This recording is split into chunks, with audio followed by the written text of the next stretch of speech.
नमस्कार दोस्तों, current classes में आप लोगों का फिर से स्वागत है। जैसा कि आप देख पा रहे हैं, मैं आप लोगों के सामने फिर से प्रेजेंट हूं और इंडियन पॉलिटी में यहाँ पर लेता हूं। और आप लोगों की इंडियन पॉलिटी में आपके एमपीपीएससी के जो इस बार का जो एग्जाम होने वाला है 11th अप्रैल को, उसके लिए मैं टारगेट बैच चला रहा हूँ। और साथ में अब हम लोगों ने जो किया था पिछली बार, क्या किया था, पार्ट 1 कंप्लीट कर लिया था। अब ऐसे ही उससे पहले हम लोगों ने पार्ट 3, पार्ट 4 और पार्ट 4A ऑफ कॉन्स्टिट्यूशन हमने कंप्लीट कर चुके हैं। तो आज से हम लोग जो स्टार्ट करने वाले हैं वो है यूनियन, जो अपनी सेंट्रल गवर्नमेंट है उसके ऊपर स्टार्ट करने वाले हैं। जैसा कि आप लोगों को पता है कि ये पार्ट 5 में दिया गया है। पार्ट 5 में दिया गया है आर्टिकल 52 से लेकर 151 तक, 52 से लेके 151 तक। अब इसके जो चैप्टर 1 है, इसका जो चैप्टर 1 है उसमें क्या लिया है, चैप्टर 1 मैंने बताया था कि इसके 5 चैप्टर होंगे। तो इसके चैप्टर 1 में हमने बात की है एग्जीक्यूटिव की। एग्जीक्यूटिव की मतलब कार्यपालिका की, कार्यपालिका। अब ये जो कार्यपालिका है, अब चूंकि ये तो 52 से 151 तक की बात की है, तो कार्यपालिका है वो है 52 से लेकर आर्टिकल 78 तक, आर्टिकल 78 तक, आर्टिकल 52 से लेकर आर्टिकल 78 तक। तो कार्यपालिका में हमारे पास कौन कौन शामिल है? एक तो है अपने प्रेसिडेंट ऑफ इंडिया, प्रेसिडेंट, राष्ट्रपति। दूसरे हैं वाइस प्रेसिडेंट,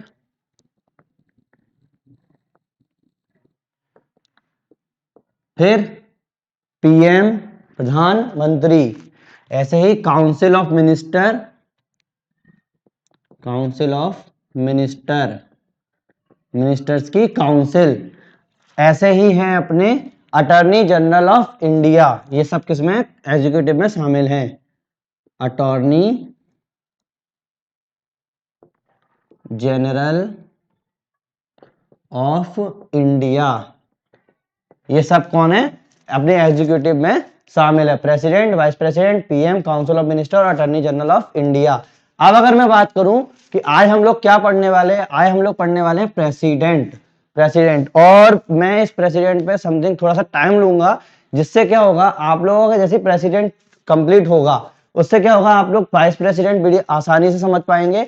और गवर्नर ऑफ द स्टेट जो है, अगर मैं आगे आज मौका मिला तो कराऊं, लेकिन अगर गवर्नर जो है वो सेम यही चीज है, तो आपको बहुत आप समझने में आसानी होगी। और ये सारे के सारे जो पीएम है, काउंसिल ऑफ मिनिस्टर है, ये समझने में बड़ी आसानी होगी और अपना होगा तरीका वही चलता रहेगा। ठीक है, तो मैं आज प्रेसिडेंट कराने वाला हूं।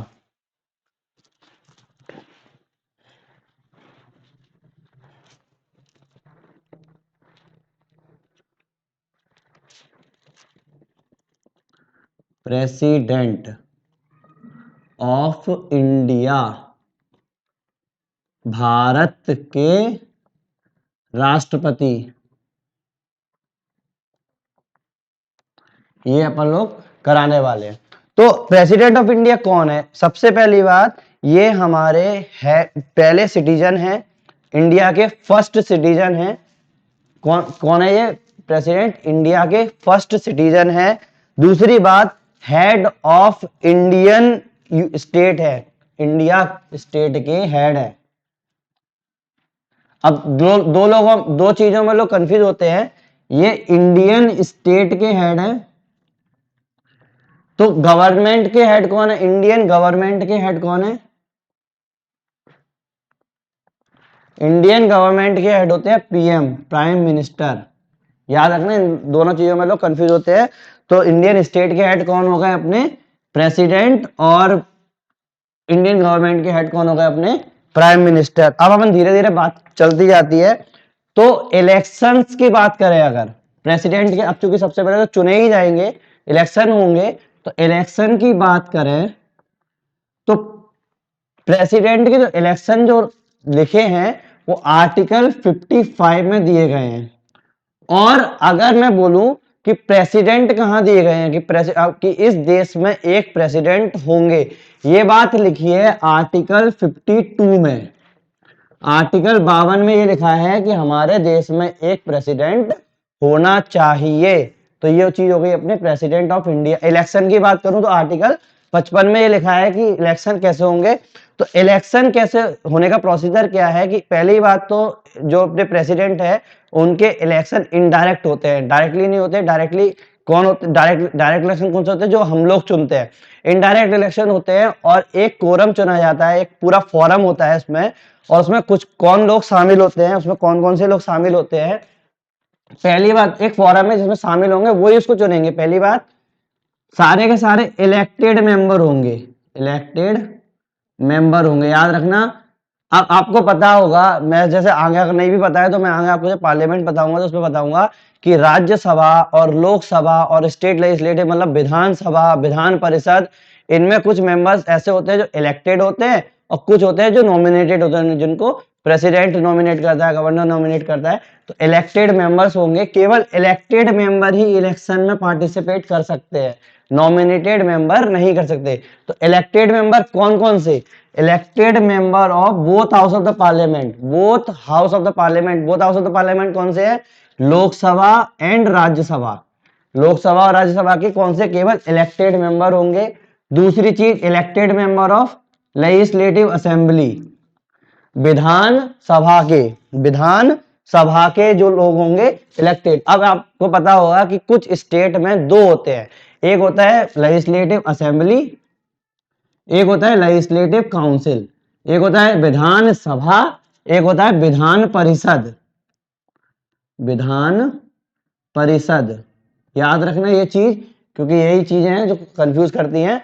तो हर अब चूंकि कई ये बाई कैमरल होता है किसी स्टेट में, किसी स्टेट में केवल लेजिस्लेटिव असेंबली होती है। तो elected member of legislative assembly ही इसमें पार्टिसिपेट करते हैं, याद रखना, लेजिस्लेटिव काउंसिल नहीं करते हैं। रीजन क्या है इसका कि जो लेजिस्लेटिव काउंसिल है वो खुद ही इनडायरेक्टली इलेक्शन के थ्रू जाते हैं, वो स्टेट के, वही राज्यसभा जैसा काम होता है इसमें, इसीलिए ये लेजिस्लेटिव असेंबली होती है।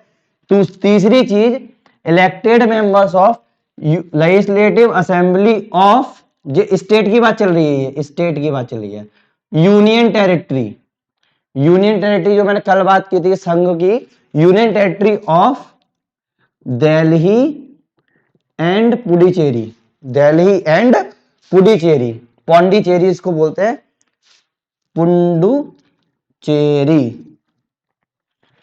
दिल्ली और पुडुचेरी की यूनियन टेरिटरीज में लेजिस्लेटिव असेंबली होगी। केवल किसकी, अब देख रहे हैं यूनियन टेरिटरी मैंने कितनी बताई थी कल, 9, लेकिन उनमें से केवल 2 ही हैं, दिल्ली और पुडुचेरी, जिसकी यूनियन टेरिटरी के लोग इसमें पार्टिसिपेट करते हैं। तो सबसे बड़ा नोटिस करने वाली बात क्या है कि जो इलेक्टेड मेंबर होंगे लेजिस्लेटिव, लोकसभा राज्यसभा के, लेजिस्लेटिव असेंबली के, जो स्टेट की लेजिस्लेटिव असेंबली वो, और legislative assembly of union territory के, ये भी इलेक्टेड मेंबर होंगे, सारे के सारे इलेक्टेड मेंबर होंगे, नॉमिनेटेड मेंबर कोई भी नहीं होगा। तो ये इलेक्शन में पार्टिसिपेट करेंगे, ये इलेक्शन में पार्टिसिपेट करेंगे। अब कौन नहीं करेंगे, ये करेंगे और कौन नहीं करेंगे। पहली बात तो लेजिस्लेटिव, एक तो नॉमिनेटेड मेंबर नहीं करेंगे, नॉमिनेटेड मेंबर, नॉमिनेटेड मेंबर किसके, यही लोकसभा, राज्यसभा, लेजिस्लेटिव असेंबली और legislative assembly of union territory end of Delhi and Puducherry, Puducherry, इसके लगने नॉमिनेट, और इलेक्टेड मेंबर हो, इलेक्टेड हो या साथ में नॉमिनेटेड हो, कोई भी हो हमें फर्क नहीं पड़ता, वो लेजिस्लेटिव असेंबली के नहीं होने चाहिए, लेजिस्लेटिव काउंसिल के नहीं होने चाहिए, विधान परिषद के नहीं होने चाहिए। ये लोग इसमें पार्टिसिपेट नहीं करेंगे। याद रखना, कौन पार्टिसिपेट करेगा, केवल इलेक्टेड मेंबर होंगे, जो चुने हुए प्रतिनिधित्व निधि होंगे, वो ही इसमें इलेक्शन में पार्टिसिपेट कर सकते हैं। ये अपना कौन हो गया, कौन इसमें इलेक्शन में पार्टिसिपेट कर सकता है। और इलेक्शन कौन से आर्टिकल में, आर्टिकल 55 के अंदर ये लिखा गया है। ठीक है, अब अगर थोड़ी सी मैं बात करूं कि अपने जो वोट्स हैं, क्योंकि अब मैंने बात कर दी कि लेजिस्लेटिव असेंबली के लोग हैं वो पार्टिसिपेट करेंगे, मेंबर ऑफ पार्लियामेंट है वो पार्टिसिपेट करेंगे, तो क्या होगा कि जो कुछ वैल्यू ऑफ वोट्स हैं, वैल्यू ऑफ वोट्स है वो किसकी कैसी होंगी, तो मैं बताता हूं कि अगर वैल्यू ऑफ वोट, अगर एमएलए का देखना है, अगर एमएलए का देखना है तो एक छोटा सा फॉर्मूला है जो कि हमारे कॉन्स्टिट्यूशन में खुद लिखा हुआ है कि आपको इस टाइप से इसकी वैल्यू डिसाइड करनी पड़ेगी कि टोटल पॉपुलेशन ऑफ स्टेट, उस स्टेट की total population divided by total elected member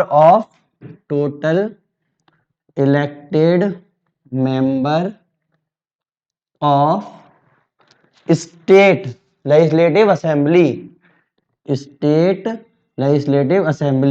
अब उस स्टेट में जितने भी विधान परिषद में जितने भी मेंबर इलेक्टेड हैं उनकी टोटल मेंबर कितने हैं उसको अपन को डिवाइड करना है इनटू 1/1000। अब मैं इतना बड़ा ये क्यों बताने वाला हूं, इससे आप लोगों को क्या समझ में आ रहा है कि अगर एक एमएलए की वोट की वैल्यू डिसाइड करनी है तो क्या वो हर स्टेट के लिए सेम होगी या अलग होगी। अब आप देख पा रहे हैं कि हर स्टेट के लिए हम लोगों ने क्या किया, स्टेट की लेजिस्लेटिव असेंबली देख ली और उस स्टेट की पॉपुलेशन देख ली। तो जो अपना जो वोट होगा हर स्टेट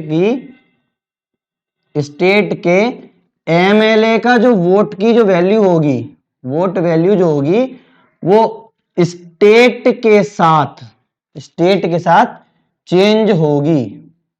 जितनी भी आप महाराष्ट्र के स्टेट के एमएलए की जो वोटिंग वैल्यू होगी वो अलग होगी, यूपी के अलग होगी, इसी टाइप से ये चलती रहेगी। ऐसे अगर मैं एमपी की बात करूं, मेंबर ऑफ पार्लियामेंट, ये क्या हो गया, यूनियन लेवल पे आ गया, सेंट्रल लेवल पे आ गया।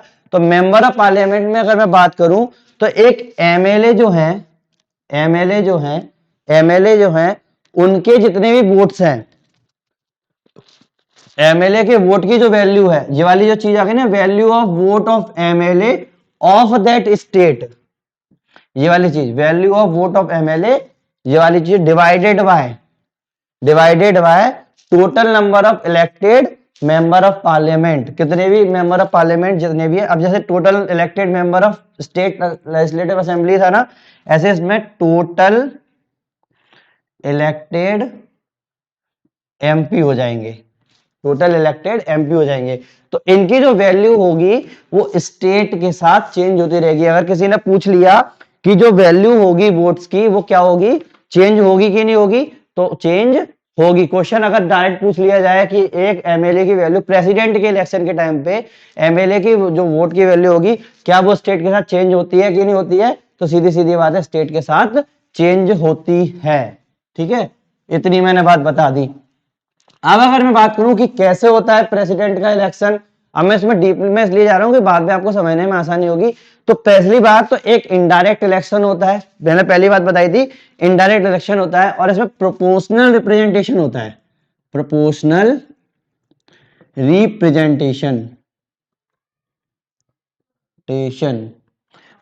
रिप्रेजेंटेशन को हिंदी में क्या बोलेंगे अपन लोग, अनुपातिक प्रतिनिधित्व,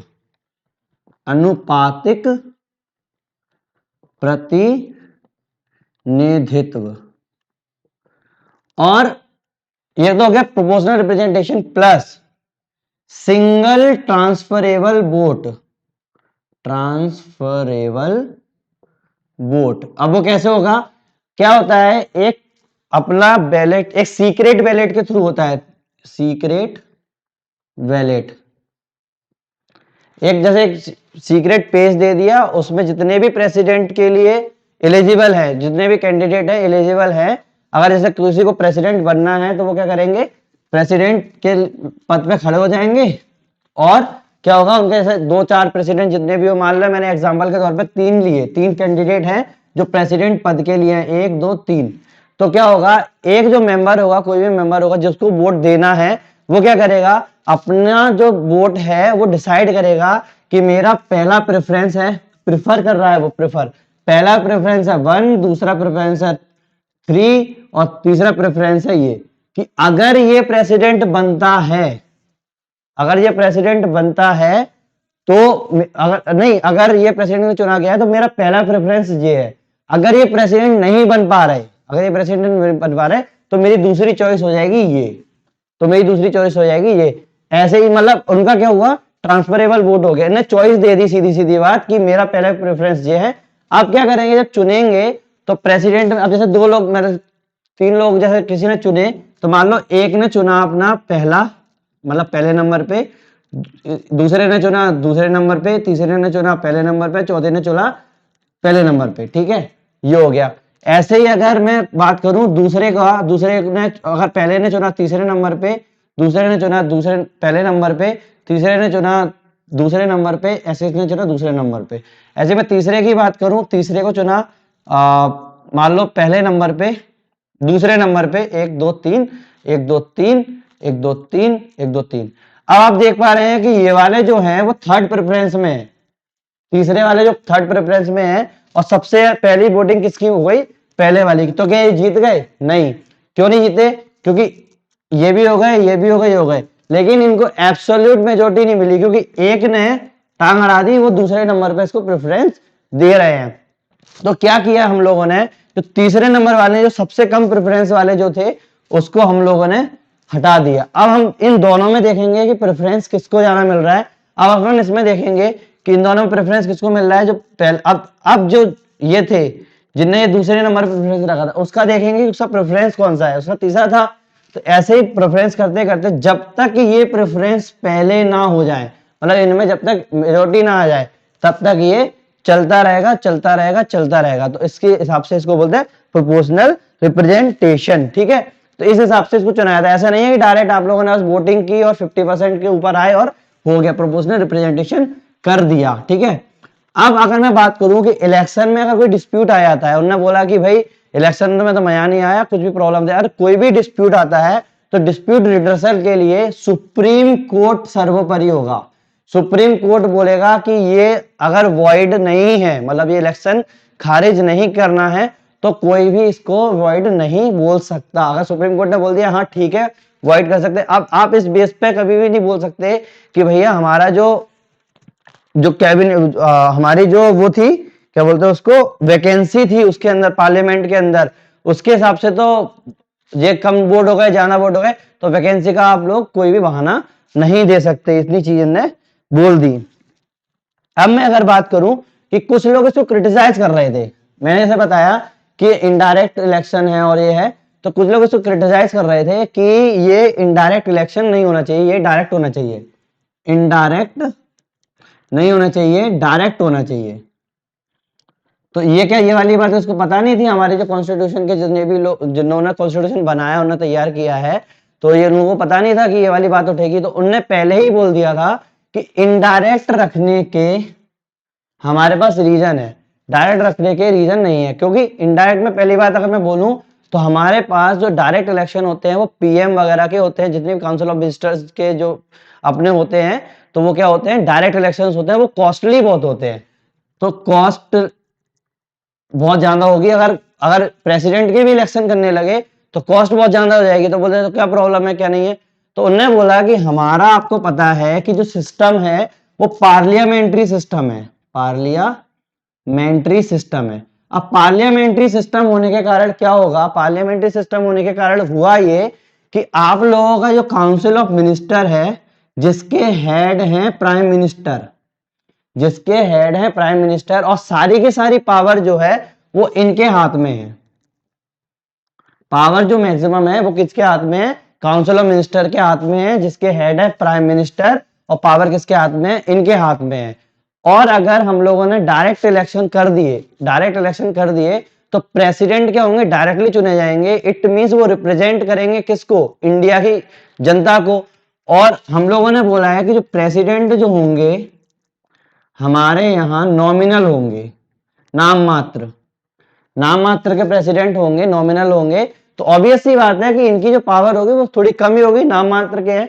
तो ये क्या होगा, में थोड़ा सा टकराव हो सकता है इनमें, तो इसीलिए इसको बचाने के लिए हम लोगों ने इसको इनडायरेक्ट इलेक्शन कराया। तो बोला ठीक है तुमने इनडायरेक्ट इलेक्शन कर दिए, तो कुछ लोग बोलने लगे कि भाई ठीक है तुमने इनडायरेक्ट इलेक्शन कर दिए, तो आपको अगर कॉस्ट भी बचानी है तो एक काम करो ना, ओनली लोकसभा और राज्यसभा के लोगों से इलेक्शन करवाओ। कि मेंबर मतलब लोकसभा राज्यसभा मतलब जो पार्लियामेंट के जो हाउसेस हैं, वो दो हाउस जो है पार्लियामेंट के, केवल उनके मेंबर चुने, इनको और कोई चुने नहीं।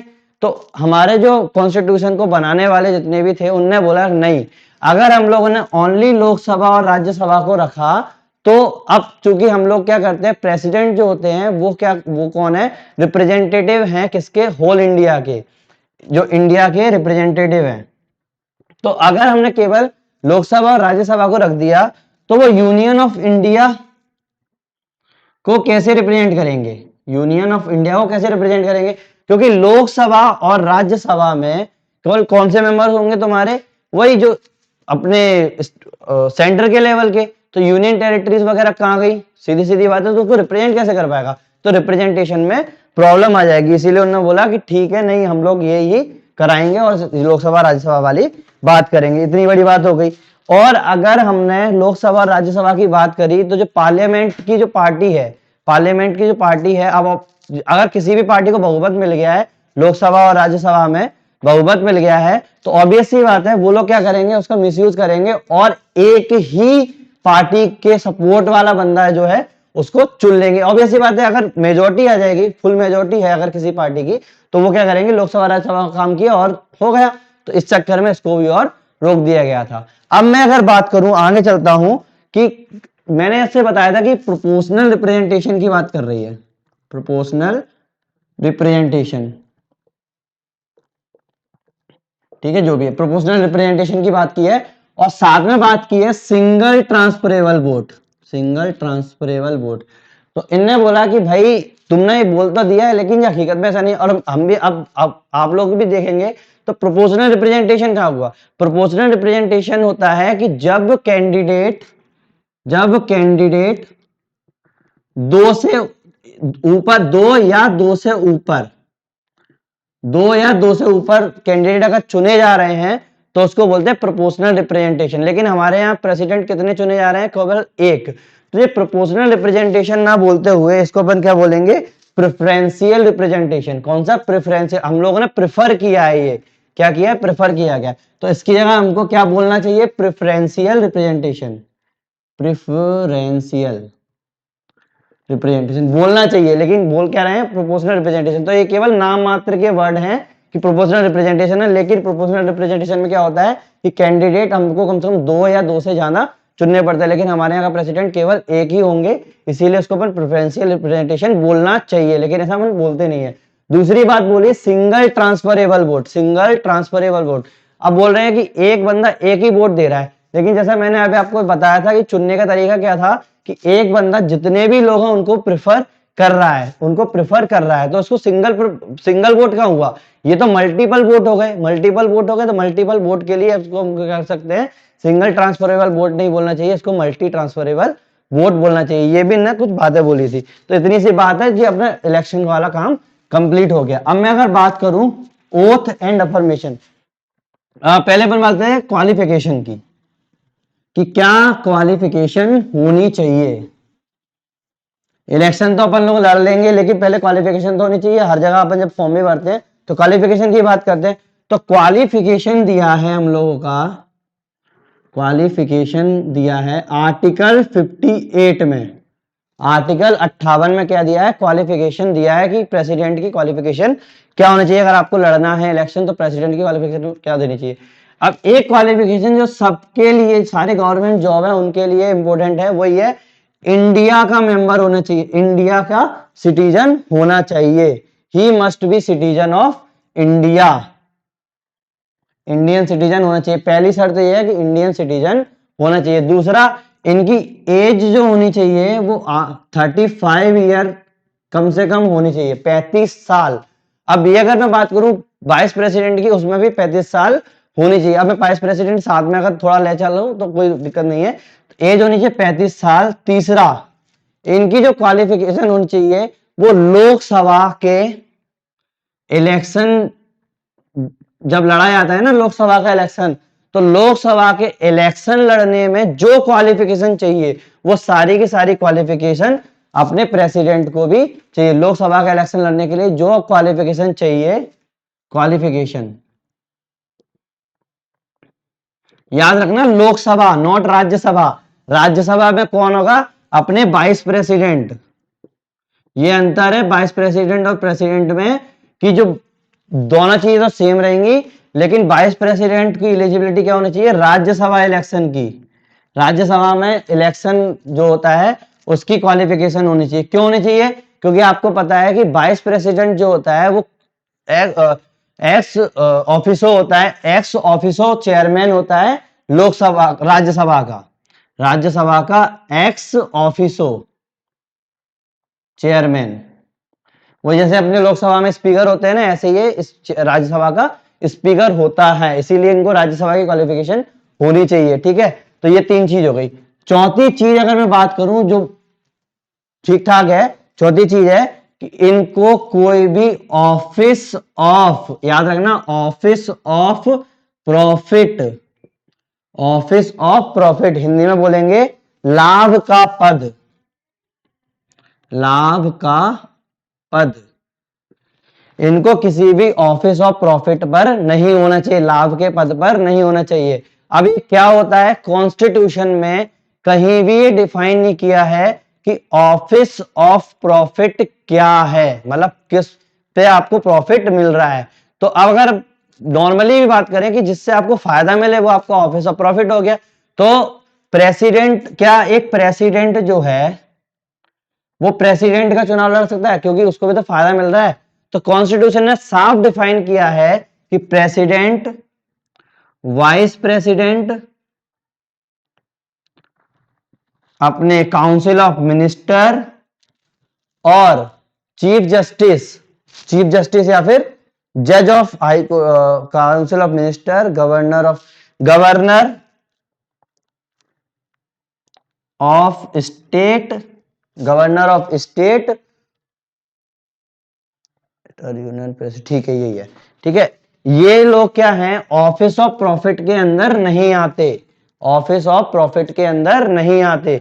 तो ये सब जो हैं एलिजिबल होंगे प्रेसिडेंट के इलेक्शन के लिए। याद रखना, ऑफिस ऑफ प्रॉफिट में कौन कौन नहीं आएगा, president, vice president, council of minister. अब काउंसिल ऑफ मिनिस्टर सारी जो अपने स्टेट लेजिस्लेटिव असेंबली है उसके, और अपने लोकसभा राज्यसभा पार्लियामेंट के जितने भी हैं सारे के सारे काउंसिल ऑफ मिनिस्टर जो हैं वो अपने प्रेसिडेंट, अपने ऑफिस ऑफ प्रॉफिट के अंदर नहीं आता। कोई भी मिनिस्टर नहीं आता, सीधी सीधी बात है, कोई भी मिनिस्टर नहीं आता। गवर्नर ऑफ स्टेट, चूंकि प्रेसिडेंट नहीं आ रहा तो गवर्नर भी नहीं आ रहे, तो ये लोग आपके क्या नहीं होंगे, ऑफिस ऑफ प्रॉफिट के अंदर नहीं आएंगे। तो जो भी अब ये जो है वो क्वालिफाई कर जाते हैं। अब मैं बात करूं ये कस्में कौन सी लेते हैं, कि जब, अब वैसे तो मैं इसको लिखूंगा नहीं कस्में कौन सी लेते हैं, लेकिन मैं छोटा सा आर्टिकल है ओथ का, वो क्या होता है, आर्टिकल 60 में लिखा हुआ है, आर्टिकल 60 में लिखा हुआ है कि ये ओथ किस किस चीज की लेंगे। आर्टिकल 60 में लिखा हुआ है कि ये ओथ किसकी लेंगे। वैसे तो आर्टिकल इतने इंपॉर्टेंट नहीं होते हैं, लेकिन एमपीपीएससी के हिसाब से वो आर्टिकल पूछ लें तो कोई भरोसा नहीं है उनका। तो पहली बात तो वो क्या करेंगे कि कॉन्स्टिट्यूशन को जितनी भी चीजें लिखी हुई हैं, जितनी भी लॉ को पालन कराना, उसको फेथफुल पालन कराना पड़ेगा। ये इसकी कसम लेते हैं कि हम लोग उसका फेथफुल पालन कराएंगे और हम लोग प्रोटेक्ट करेंगे किसके, कॉन्स्टिट्यूशन के लॉ को डिफेंड करेंगे, जितने भी लॉज दिए हैं उसको हम डिफेंड करेंगे। साथ में हम लोग जो वेलबींग है लोगों की, वेलबींग है लोगों की, उसको भी हम लोग डिवोट करेंगे अपने आप को। ठीक है, तो ये चीजें हो गई। अब ओथ दिलाता कौन है, कसम दिलाता कौन है, इसमें कसम दिलाता कौन है, तो वो है chief justice of India, justice of India. याद रखना, इसकी कसम कौन दिलाता है, एडमिनिस्टर कौन करता है, चीफ जस्टिस ऑफ इंडिया। तो मतलब इसको कसम भी कौन दिला, शपथ कौन दिलाता है, शपथ कौन दिलाते हैं, चीफ जस्टिस ऑफ इंडिया। अब मान लो चीफ जस्टिस ऑफ इंडिया नहीं हुए उस टाइम पे, तो कोई भी सीनियर मोस्ट जज ऑफ सुप्रीम कोर्ट और सीनियर मोस्ट जज ऑफ सुप्रीम कोर्ट जो है वो इनको शपथ दिला सकते हैं। याद रखना ये चीज, लोग कंफ्यूज हो जाते हैं कि शपथ कौन दिलाते हैं, चीफ जस्टिस ऑफ इंडिया। और अगर रेजिग्नेशन लेटर देना हो, अपन को रिजाइन करना हो उनको, तो वो किसको देंगे, वाइस प्रेसिडेंट को देंगे। किसको देंगे रेजिग्नेशन, वाइस प्रेसिडेंट को देंगे। तो कुछ कंडीशंस हैं प्रेसिडेंट के ऑफिस की, जो मैंने कुछ तो मैंने डिस्कस कर ही ली है, थोड़ी सी ऐसे बोल देता हूं आपको। पहली कंडीशन है कि वो जो प्रेसिडेंट होगा, किसी भी कंडीशन क्या होगी, अगर कोई भी सदस्य, कोई भी नागरिक अगर प्रेसिडेंट के इलेक्शन के लिए चुनाव लड़ रहा है तो उसकी पहली कंडीशन होगी कि वो किसी भी हाउस ऑफ पार्लियामेंट के, चाहे वो लोकसभा हो चाहे राज्यसभा हो, या फिर लेजिस्लेटिव असेंबली के, मतलब विधान सभा के कोई भी मेंबर नहीं हो सकते। और अगर ये मेंबर हुए, मतलब लोकसभा, राज्यसभा और एलए, इनके मेंबर नहीं हो सकते। और अगर वो इलेक्ट हो जाते हैं, प्रेसिडेंट बन जाते हैं, और अगर इसके मेंबर हैं, तो वो ऑटोमेटिकली इसकी सीट वैकेंट करनी पड़ेगी उनको, मतलब उनको इस पद से इस्तीफा देना पड़ेगा अगर उनको प्रेसिडेंट चुनना है। तो सबसे बड़ी बात कि ये किसी भी हाउस ऑफ पार्लियामेंट के मेंबर नहीं हो सकते, चाहे लेजिस्लेटिव असेंबली हो, कोई भी नहीं हो सकते। इट मींस ये नहीं हो सकते। साथ में कोई भी ऑफिस ऑफ प्रॉफिट पर नहीं बैठ सकते, मैंने ऐसा बताया, ऑफिस ऑफ प्रॉफिट पे नहीं बैठ सकते। या फिर तीसरी बात करें कि इनको जो सैलरी मिलेगी, जो भी सैलरी मिलेगी और अलॉटमेंट जो मिलेगा या फिर प्रिविलेज जो मिलेंगे, वो पार्लियामेंट डिसाइड करेगी क्या होगा। ठीक है, पार्लियामेंट डिसाइड करेगी कि इनकी सैलरी अलॉटमेंट क्या होंगे, प्रिविलेजेस क्या होंगे। चौथी, इनको कोई भी ऑफिस रेंट नहीं देना पड़ेगा, राष्ट्रपति भवन में रह सकते हैं, कोई प्रॉब्लम नहीं है, राष्ट्रपति भवन में रह सकते हैं बिना किसी रेंट के।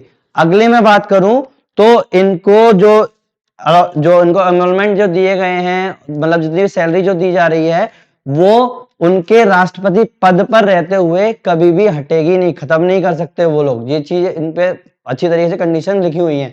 और अब अगर देखा जाए 2018 में उनकी जो सैलरी है वो लगभग 5 लाख कर दी गई है। पहले 1.5 लाख हुआ करती थी, उसको बढ़ा के 5 लाख कर दिया, इनकी सैलरी को लगभग 5 लाख कर दिया है। अगर मैं बात करूं टर्म की, कितने साल तक ये रह सकते हैं, तो टर्म की मैं बात करूं तो आर्टिकल 56 में लिखा है ये चीज, टर्म कितने साल तक ये राष्ट्रपति रह सकते हैं। तो हमारे देश में राष्ट्रपति 5 साल तक, कम से कम 5 साल तक रह सकते हैं, लेकिन वो 5 साल से ज्यादा भी रह सकते हैं अगर दूसरे राष्ट्रपति नहीं चुने जा रहे तो ऐसा नहीं है कि 5 साल, बस 5 साल हुए और आप लोग हटा दो, नहीं। तो 5 साल के लिए रह सकते हैं, उससे थोड़ा ज्यादा भी रह सकते हैं जब तक दूसरे प्रेसिडेंट चुने ना जाए। साथ में वो 5 साल से पहले भी 5 साल से पहले भी रिटायर हो सकता है। किस किस कंडीशन में, या तो उनकी डेथ हो जाए, या वो खुद रिजाइन कर दें, या तो उनकी डेथ हो जाए या खुद रिजाइन कर दे, या फिर उनपे महाभियोग चल जाए, जिसको अपन बोलते हैं इम्पीचमेंट, तो पहले उनको हटाया जा सकता है। तो ये कंडीशंस है। अब अगर देखा जाए 5 साल तो अपने हो गए। अब अगर मैं बात करूं कि क्या इनको रीअपॉइंट कर सकते हैं, मतलब एक प्रेसिडेंट दोबारा से चुनाव लड़ सकते हैं, हाँ लड़ सकते हैं, वो कितनी भी बार लड़ सकते हैं, कोई भी लिमिट नहीं है कि वो 1 बार या 2 बार लड़ सकते, नहीं, ऐसा नहीं है कि 1 या 2 बार में ही हो गया काम, नहीं, वो कितनी भी बार चुनाव लड़ सकते हैं। लेकिन यूएसए में क्या होता है, यूएसए में मैक्सिमम 2 बार ही चुनाव लड़ सकते हैं। मतलब एक कोई प्रेसिडेंट है तो वो पूरी जिंदगी में केवल 2 बार प्रेसिडेंट बन सकते हैं, और हमारे इंडिया में कितनी बार भी बना जा सकता है। ठीक है, तो ये यूएसए में और हमारे इंडिया में अंतर है कि उसमें केवल 2 बार, और हमारे पास अनलिमिटेड, जितनी बार मन करे उतनी बार आप प्रेसिडेंट बनो। वो भी आवश्यकता 35 साल के तो कितनी बार बन लोगे। ठीक है, अगर मैं बात करूं कि सीधी सीधी बात करूं, वैकेंसी की मैं बात करूं, वैकेंसी मतलब वही पद खाली कब होते हैं, वैकेंसी मतलब पद खाली कब होते हैं, ये इनने बात की है आर्टिकल 62 में। तो वो उसका ऑफिस वैकेंट कब होगा, पहली बात अगर वो उनका टर्म कंप्लीट हो जाए, 5 ईयर का टर्म कंप्लीट है तो ऑब्वियस सी बात है वैकेंट हो जाएगा उनका ऑफिस। दूसरा, अगर रिजाइन कर दे। तीसरा, खुदा ना खास्ता डेथ हो जाए। ये 3 कंडीशन तो हैं कि हाँ आप ये वैकेंट हो सकता है। एक चौथी बहुत खतरनाक कंडीशन है, इम्पीचमेंट, महाभियोग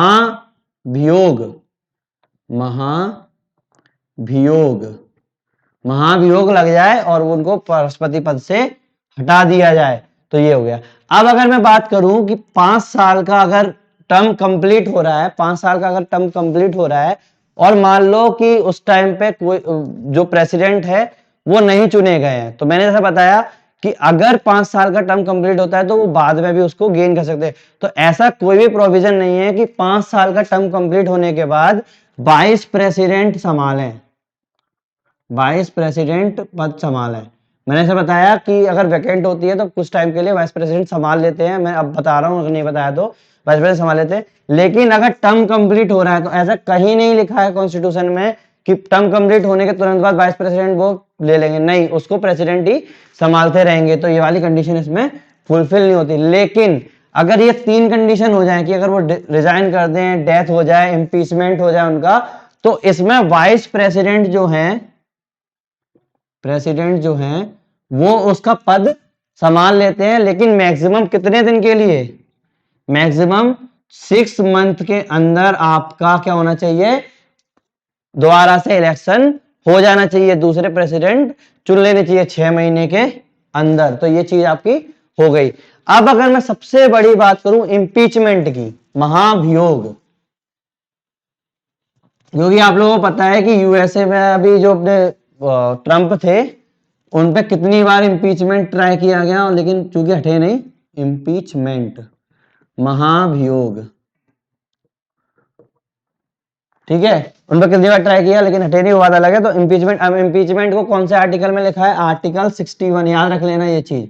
आर्टिकल 61 में अपना इम्पीचमेंट की बात की है। अब इम्पीचमेंट की क्या जो प्रोसेस होती है, एक बिना ऐसे नहीं है कोई भी आके आपका इम्पीच कर दे।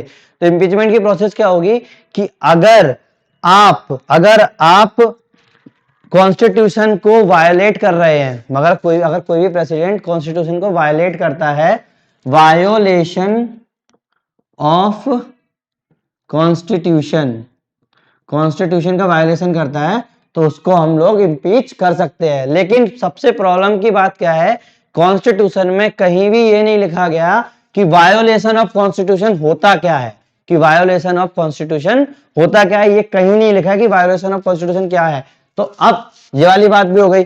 और अगर मैं बात करूं कि अगर इम्पीचमेंट का कोई चार्ज लगा रहा है, अगर इम्पीचमेंट का कोई चार्ज लगा रहा है प्रेसिडेंट के ऊपर, तो उसका जो बिल होगा वो या तो लोकसभा या राज्यसभा, मतलब एनी हाउस ऑफ पार्लियामेंट में आएगा। पहली बात, केवल लोकसभा राज्यसभा में आएगा, लेजिस्लेटिव असेंबली में नहीं आएगा। किसमें नहीं आएगा? लेजिस्लेटिव असेंबली में नहीं आ सकता है, मतलब विधानसभा में नहीं आ सकता है। ठीक है, हिंदी में अगर मैं गलती कर रहा हूं तो टोक देना। तो लेजिस्लेटिव असेंबली में नहीं आ सकता है, लोकसभा और राज्यसभा में ही आएगा। दूसरी कंडीशन क्या है कि अगर उन लोगों ने चार्ज लगाया है, अगर उन लोगों ने चार्ज लगाया है, तो जितने लोगों ने चार्ज लगाया उसका 1/4 लोगों के साइन होने चाहिए उस बिल के ऊपर। कितने? 1/4 लोगों के साइन होने चाहिए उस बिल के ऊपर, लोकसभा या राज्यसभा। अगर मान लो बड़ा लोकसभा में लगाया है तो उसके मेंबर के 1/4 लोगों के साइन होने चाहिए। साथ में 14 दिन का प्रायर नोटिस जाना चाहिए लगने से पहले कि भैया हम लोग आप पे इम्पीचमेंट करने वाले हैं प्रेसिडेंट के ऊपर। तो 14 दिन पहले प्रेसिडेंट को बता देना चाहिए कि हाँ ये आप पे होने वाला है। और अब जैसे अब इतना काम हो गया, तो अब क्या होगा? लोकसभा में एक बिल पास होगा जिसमें 2/3 मेजोरिटी होगी। अब ये स्पेशल मेजोरिटी वाली बात नहीं आएगी। क्यों? स्पेशल मेजोरिटी में क्या था कि 2/3 मेजोरिटी ऑफ वोटिंग, जितने भी मेंबर ऑफ पार्लियामेंट जितने भी वोट कर रहे थे उनकी 2/3 मेजोरिटी थी। लेकिन इसमें 2/3 मेजोरिटी ऑफ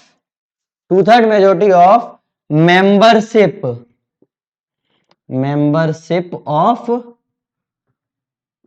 पार्लियामेंट या लोकसभा जो भी बोल सकते हैं, पार्लियामेंट, उस जगह पर मेंबरशिप ऑफ द हाउस बोलेंगे, हाउस, मेंबरशिप ऑफ हाउस, उस हाउस के जितने भी लोग हैं उसमें प्रेजेंट, जैसे 5, जैसे मैं कल बताया था 545, अगर लोकसभा की बात करें 545 जब मैंने बताया था, तो उसका 2/3 मेजोरिटी से पास होना चाहिए बिल। अब अगर ये बिल पास हो जाता है, मान लो ये बिल पास हो जाता है, अगर ये बिल पास हो गया तो ये बिल जाएगा अब राज्यसभा के अंदर। कितना बड़ा प्रोसीजर है, ये बिल जाएगा राज्यसभा के अंदर। अब अगर राज्यसभा में आया तो लोकसभा के अंदर जाएगा, या लोकसभा में आया तो राज्यसभा के अंदर जाएगा। तो ये वाली बात, अब जैसे दूसरे हाउस के second house of the parliament में जाएगा, दूसरे second house of the parliament में जाएगा। अब second house of the parliament क्या करेगा, एक इन्वेस्टिगेट, उस चार्ज को इन्वेस्टिगेट करेगा, इन्वेस्टिगेशन बिठाएगा उसके ऊपर। तो ये क्या करेगा, इन्वेस्टिगेट करेगा कि ये चार्ज ठीक है या नहीं है, पहली बात। अब इन्वेस्टिगेशन में क्या होगा, अब प्रेसिडेंट को क्या फायदा हुआ कि प्रेसिडेंट भी उस इन्वेस्टिगेशन में शामिल हो सकता है और अपने बारे में सफाई दे सकता है और जितनी भी अपने आप को रिप्रेजेंट कर सकता है इन्वेस्टिगेशन में। मतलब कितनी ज्यादा आजादी मिली हुई है प्रेसिडेंट को कि अब दूसरा हाउस ऑफ पार्लियामेंट इन्वेस्टिगेट करेगा, और मान लो कि अगर इन्वेस्टिगेशन में चार्जेस साबित होते हैं कि हाँ ये इम्पीचमेंट होना चाहिए, तो राज्यसभा को भी, तो राज्यसभा को भी बिल पास करना पड़ेगा। कितनी मेजोरिटी से, 2/3 majority of membership of that house. अब केवल राज्यसभा नहीं, अब ये मत सोचना कि पहले राज्यसभा में जाएगा फिर लोकसभा में जाएगा, नहीं। अगर राज्यसभा में आया है बिल तो लोकसभा में जाएगा बाद में, फिर लोकसभा में आया है तो मतलब इसको कहीं भी आप किसी भी हाउस में आपको उसको डाल सकते हैं, बस लेजिस्लेटिव असेंबली में नहीं डाल सकते। तो ये चीज हो गई। अब इसके बाद क्या होगा, जैसे ही ये बिल जिस दिन पास हुआ उस दिन आपके प्रेसिडेंट पद से हट जाएंगे, उस दिन आपके प्रेसिडेंट पद से हट जाएंगे। लेकिन इसमें एक सबसे बड़ी जो बात है, जो अब मैं बिल पास करने वाली बात कर रहा हूं, तो आप लोगों को जब मैंने बताया था कि आपके जो इलेक्शन में जो शामिल होते हैं वो केवल इलेक्टेड मेंबर ऑफ कौन से, लोकसभा, राज्यसभा और लेजिस्लेटिव असेंबली और union territory of Delhi and Puducherry के लेजिस्लेटिव असेंबली के लोग उसमें शामिल होते हैं।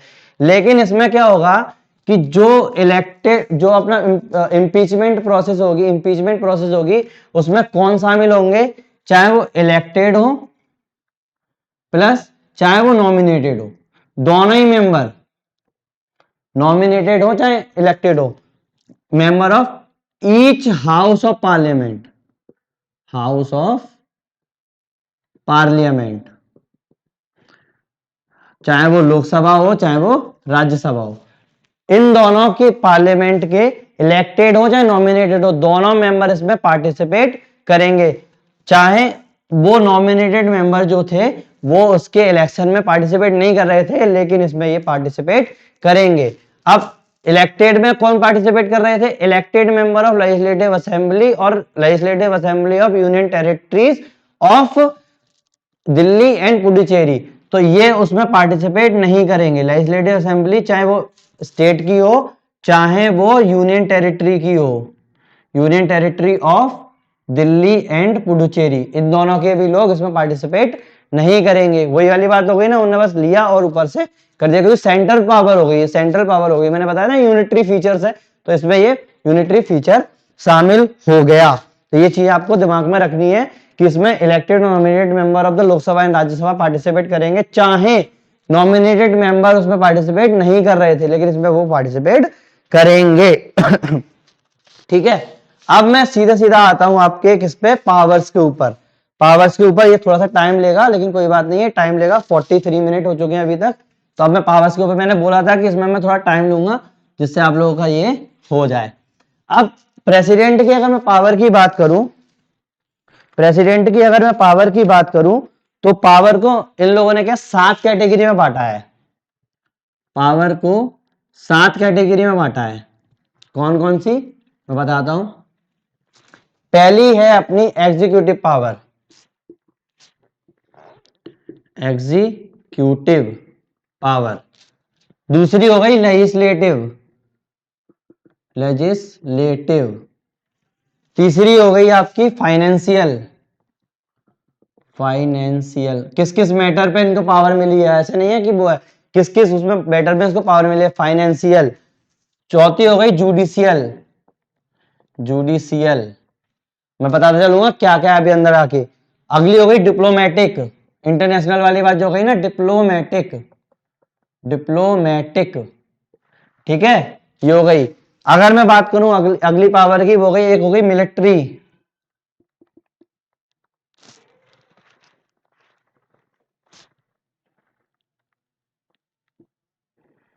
अगली हो गई मिलिट्री। और एक और की मैं बात करूं उसको बोलते हैं इमरजेंसी पावर, जो आप लोगों को पता है, मैंने बताया था। एक हो गई इमरजेंसी। ठीक है,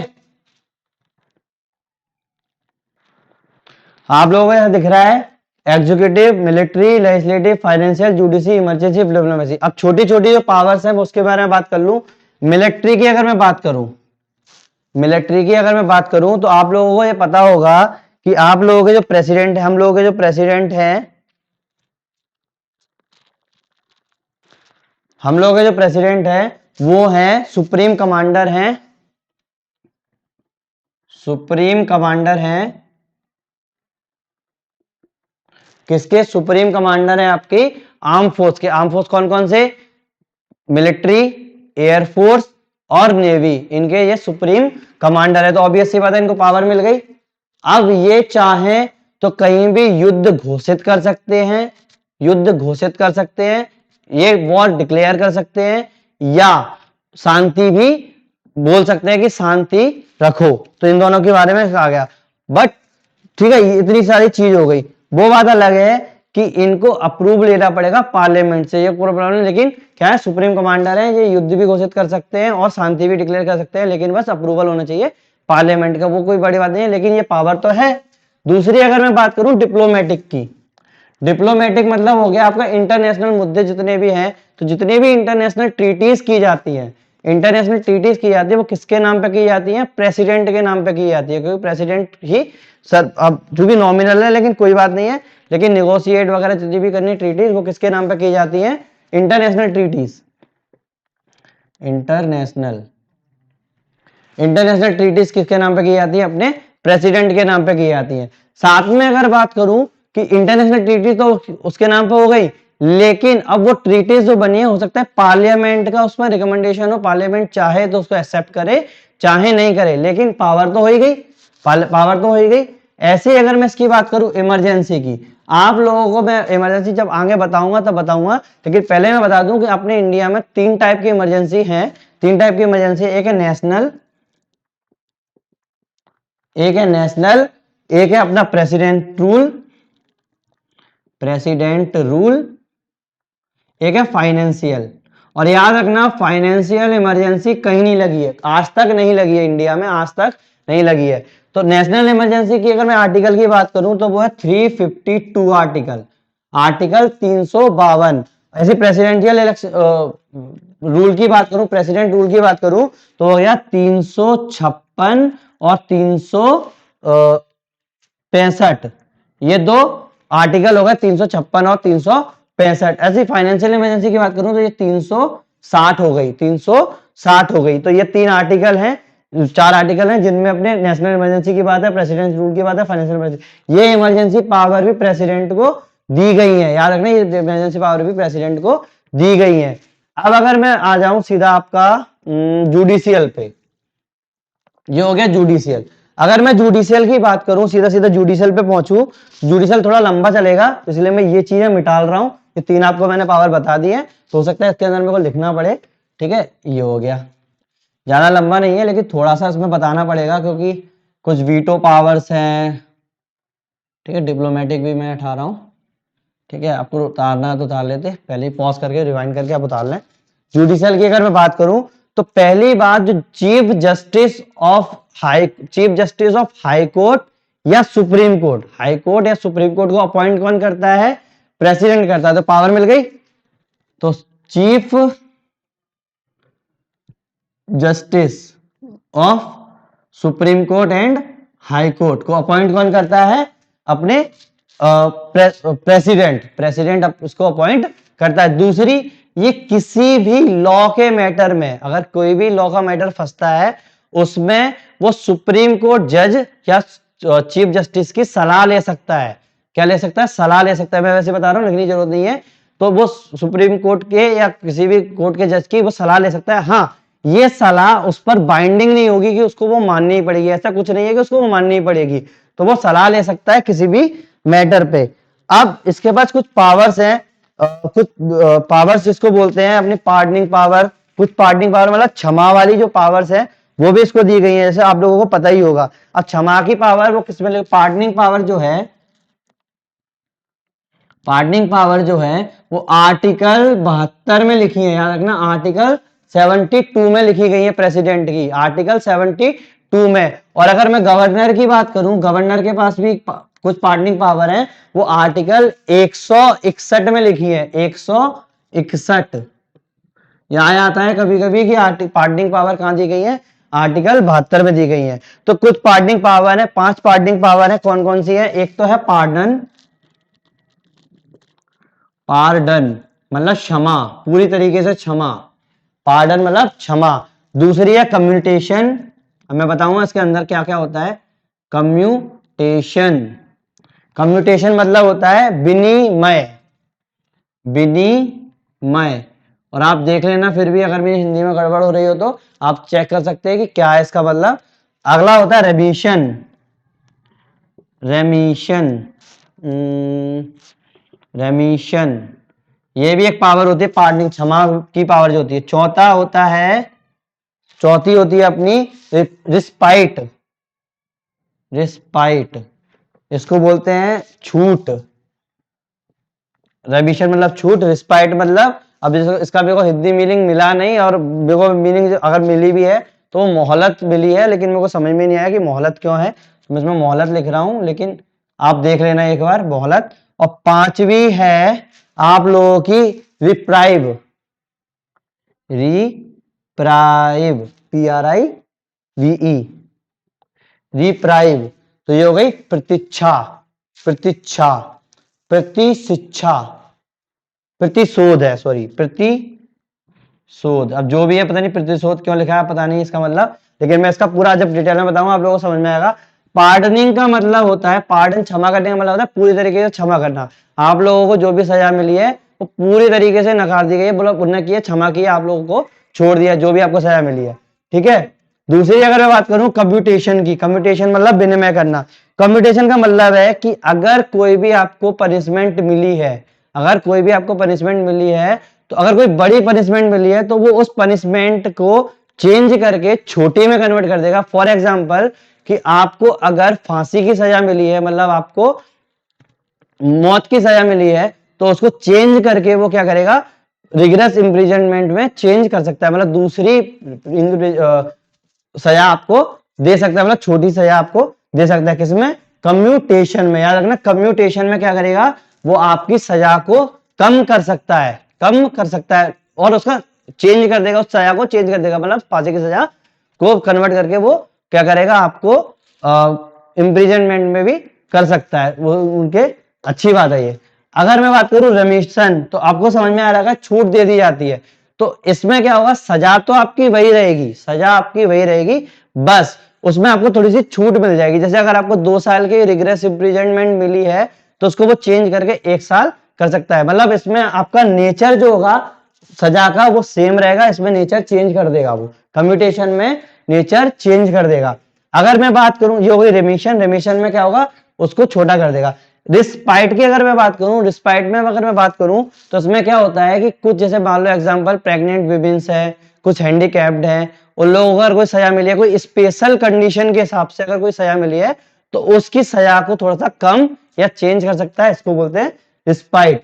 थोड़ी सी मोहलत दे देता है कि चलो ठीक है, अब पैरोल वगैरह आप देख रहे होंगे, तो उनको थोड़ा सा चेंज कर सकता है, जैसे प्रेग्नेंट हुआ कोई, या फिर उनको किसी को इंजरी हो गई वगैरह, मतलब कोई भी स्पेशल कंडीशन में वो थोड़ा सा रिस्पाइट कर देता है। अब रिप्राइव की अगर मैं बात करूं, रिप्राइव क्या होता है, टेम्परेरी उस पर रोक लगा देगा किसी भी सजा पर। जैसे अगर किसी को फांसी की सजा मिली है, किसी को अगर फांसी की सजा मिली है, तो अगर आपने प्रेसिडेंट को बोला है, प्रेसिडेंट को बोला है कि भैया ये फांसी की सजा रोक दी है थोड़ी देर के लिए, हम फिर से सुनवाई कर रहे हैं, तो हो सकता है वो टेम्परेरी उसको वह रोक लगा दे, उस सजा पर टेम्परेरी रोक लगा दे। तो ये चीजें आपकी हो गई पार्डनिंग, कम्यूटेशन, रेमिशन, रिस्पाइट और रिप्राइव, ये पांचों की पांचों चीजें हो गई। बट अब साथ में अगर मैं बात करूं कि किस किस कंडीशन में जो है अपने प्रेसिडेंट है ये चीजें, अपनी जो पार्डनिंग पावर है वो कहां यूज कर सकते हैं, वही सिविल केस में भी कर सकते हैं। आपके अगर कहीं भी कोर्ट मार्शल हो रहा है, कोर्ट मार्शल में भी इसका यूज हो सकता है। इंडिया की टेरिटरी के अंदर जितनी भी सजा आपको मिल रही है, मतलब इस पर कोई भी लिमिट नहीं है, कोर्ट मार्शल तक में भी ये इस पर हो सकता है, क्योंकि मैंने बताया था सुप्रीम कमांडर ऑफ मिलिट्री है, supreme commander of arm force है, तो ऑब्वियस सी बात है मिलिट्री पावर इसके पास है, तो इसीलिए वो अपने क्या हो गए कोर्ट मार्शल में भी इसका यूज कर पा रहे हैं, ठीक है।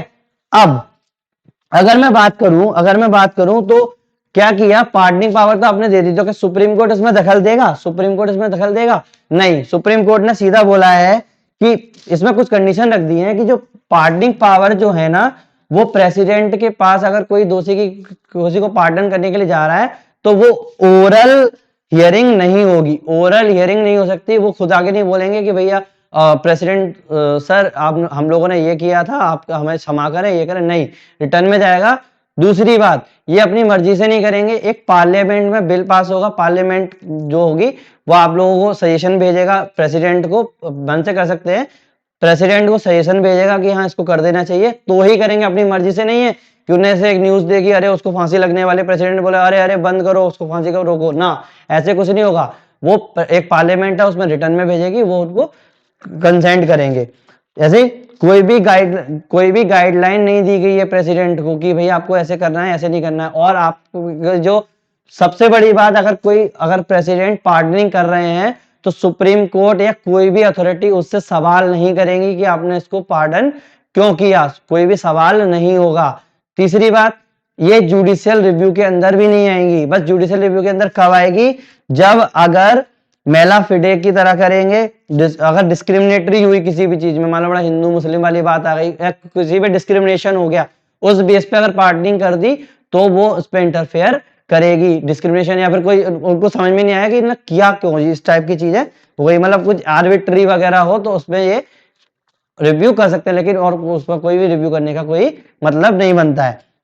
अगर मैं बात करूं कि अगर किसी ने पार्डनिंग के लिए एक पिटीशन दायर की है प्रेसिडेंट के पास, पार्डनिंग के लिए प्रेसिडेंट के पास पिटीशन दायर की है एक बार में, और प्रेसिडेंट ने उसको रिजेक्ट कर दिया, प्रेसिडेंट ने उसको रिजेक्ट कर दिया, तो वो इंसान या फिर कोई भी हो, वही अथॉरिटी है, वो अगर प्रेसिडेंट ने रिजेक्ट कर दिया तो वो दूसरी बार अप्लाई नहीं कर सकता, सेकेंड टाइम अप्लाई नहीं कर सकता। ये इसकी कंडीशंस है, ये इसकी कंडीशंस है कि वो सेकेंड टाइम अप्लाई नहीं कर सकता। ये हो गई अपनी जुडिशियल पावर्स, इतनी सारी जुडिशियल पावर है, इसमें मैंने पार्डनिंग आपको बता दी। अब मैं अगर बात करूं, सीधा आपको लेकर चलता हूं फाइनेंशियल पावर के ऊपर, आपको लेकर चलता हूं फाइनेंशियल पावर के ऊपर कि फाइनेंस से रिलेटेड कौन सी पावर्स हैं हमारे प्रेसिडेंट के पास।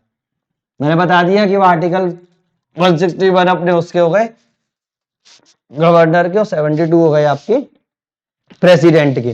फाइनेंशियल पावर में बात करूं तो जब मैं आपको पार्लियामेंट पढ़ाऊंगा तो उसमें मनी बिल के बारे में बताऊंगा। मनी बिल मतलब मनी विधेयक, धन विधेयक के बारे में जब मैं आपको बताऊंगा तो उसमें यह बताऊंगा कि प्रेसिडेंट का प्रायर रिकमेंडेशन होना चाहिए। किसका? प्रेसिडेंट का प्रायर रिकमेंडेशन होना चाहिए मनी बिल लाने से पहले। तो प्रायर रिकमेंडेशन मनी बिल में याद रखना, मनी बिल में प्रेसिडेंट का प्रायर रिकमेंडेशन होना चाहिए, ये फाइनेंशियल पावर है।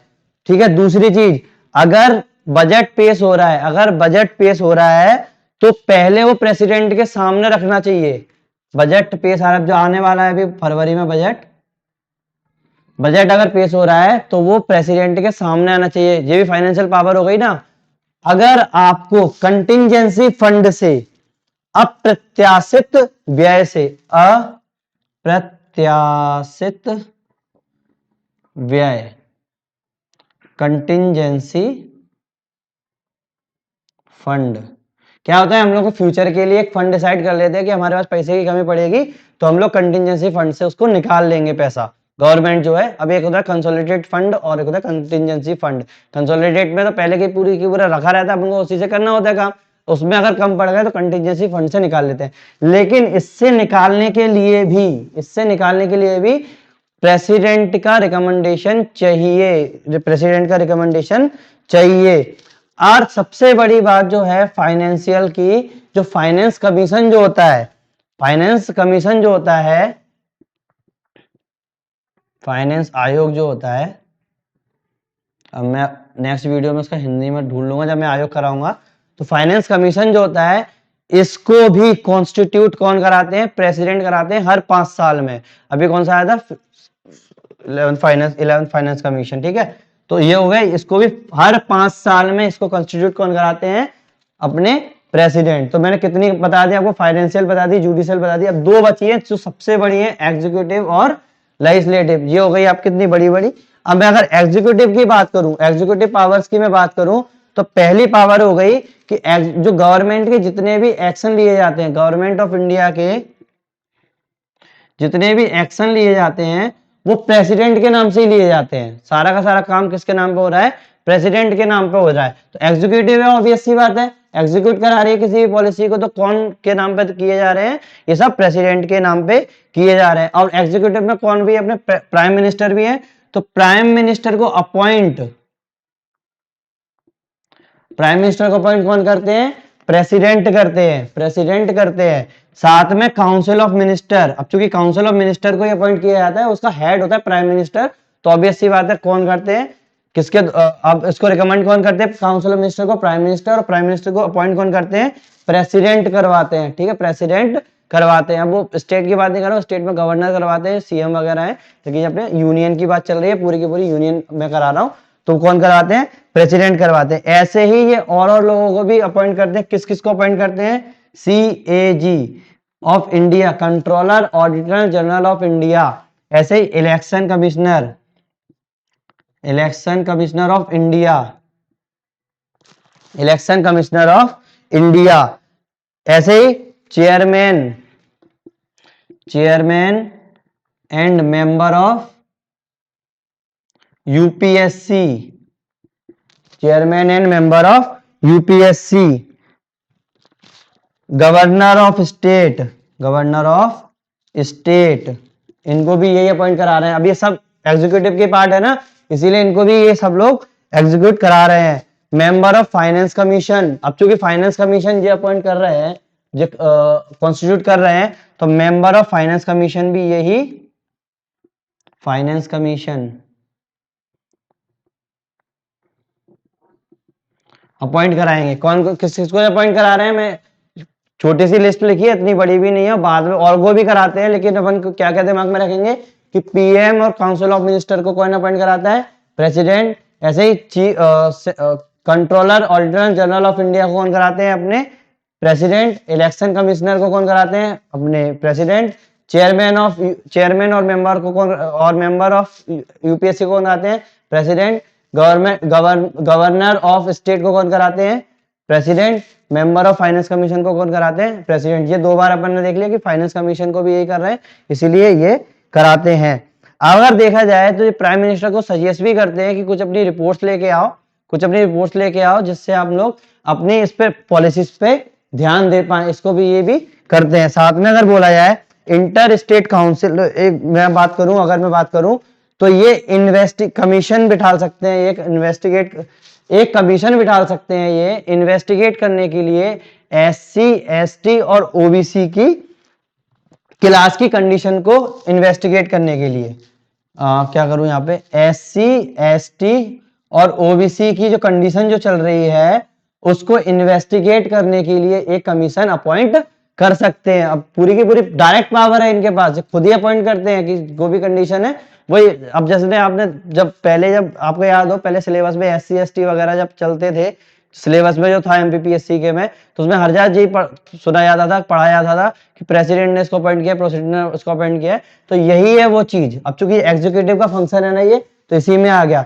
दूसरी अगर मैं बात करूं तो इंटर स्टेट और सेंट्रल स्टेट का जो कॉर्पोरेशन है, जो इंटर स्टेट काउंसिल जो है, वो भी उसको भी यही अपॉइंट करते हैं, यही अपॉइंट करते हैं। अगली मैं बात करूं तो यूनियन टेरिटरी जो जितनी भी होंगी, यूनियन टेरिटरी को जो एडमिनिस्ट्रेटर जो करेंगे, एडमिनिस्ट्रेट जो करेंगे वो कौन करेंगे? प्रेसिडेंट। अब आप लोगों को पता है कि सारा एडमिनिस्ट्रेशन किसके हाथ में होता है? प्रेसिडेंट के हाथ में होता है। लेकिन इनडायरेक्टली वो क्या करते हैं? एक हेड बिठा देते हैं जिसको अपन गवर्नर बोलते हैं, तो अब चूंकि एडमिनिस्ट्रेटिव हेड, चाहे अब कई जगह गवर्नर बोले जाते हैं, कई जगह कुछ बोले जाते हैं, तो एडमिनिस्ट्रेटिव एक हेड बिठा देते हैं, उसके थ्रू सारा का सारा एडमिनिस्ट्रेशन का काम किसको कौन करते हैं? प्रेसिडेंट करते हैं। तो आप ये लिख लें कि जो अपना एडमिनिस्ट्रेशन जो होता है यूनियन टेरिटरीज में, वो कौन करते हैं? प्रेसिडेंट करते हैं। किसके थ्रू? एडमिनिस्ट्रेटर के थ्रू, जो उसको बिठाया जाता है इनडायरेक्टली कर रहे हैं। ठीक है। और अगर मैं बात करूं, ये किसी भी एरिया को शेड्यूल एरिया डिक्लेयर कर सकते हैं, किसी भी एरिया को शेड्यूल एरिया डिक्लेयर कर सकते हैं। अगर उसका एडमिनिस्ट्रेशन में कोई प्रॉब्लम आ रही हो या फिर कुछ भी हो रहा हो। तो schedule area, schedule tribal area जितने भी है वो पार्ट 5 और 6 की जो बात की थी वो कौन डिक्लेयर करेंगे, प्रेसिडेंट डिक्लेयर करेंगे। तो ये सब एग्जीक्यूटिव मतलब वही है ना पॉलिसी चलाने वाले, तो ऑब्वियसली बात है इसको करने के लिए क्या करेंगे, प्रेसिडेंट का ही काम होगा शेड्यूल एरिया वगैरह करने के लिए। अब जो सबसे अलग जो है लेजिस्लेटिव, अब आप बोलेंगे कि यार ये लॉ मेकिंग में कहां से काम कर गए, लॉ मेकिंग में कहां से काम कर गए, सबसे दिमाग में तो यही होता है जो सबसे ब्रॉड पावर हो गई, पता है ये सबसे ब्रॉड पावर है कि लॉ मेकिंग में भी आपके प्रेसिडेंट का काम होता है, ये पावर है उनकी प्रेसिडेंट की सबसे बड़ी।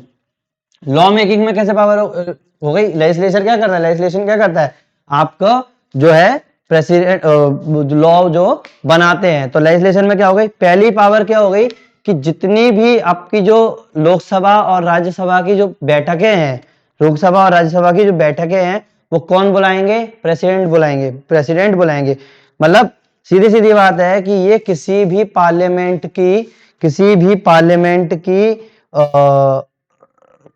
की लोकसभा चाहे राज्यसभा उसको डिसॉल्व कर सकते हैं, मतलब लोकसभा को ये डिसॉल्व कर सकते हैं, डिसॉल्व कर सकते हैं, लोकसभा को डिसॉल्व कर सकते हैं। या फिर अगर किसी भी बिल को पास करने में कोई मतभेद आता है तो उसमें लोकसभा और राज्यसभा की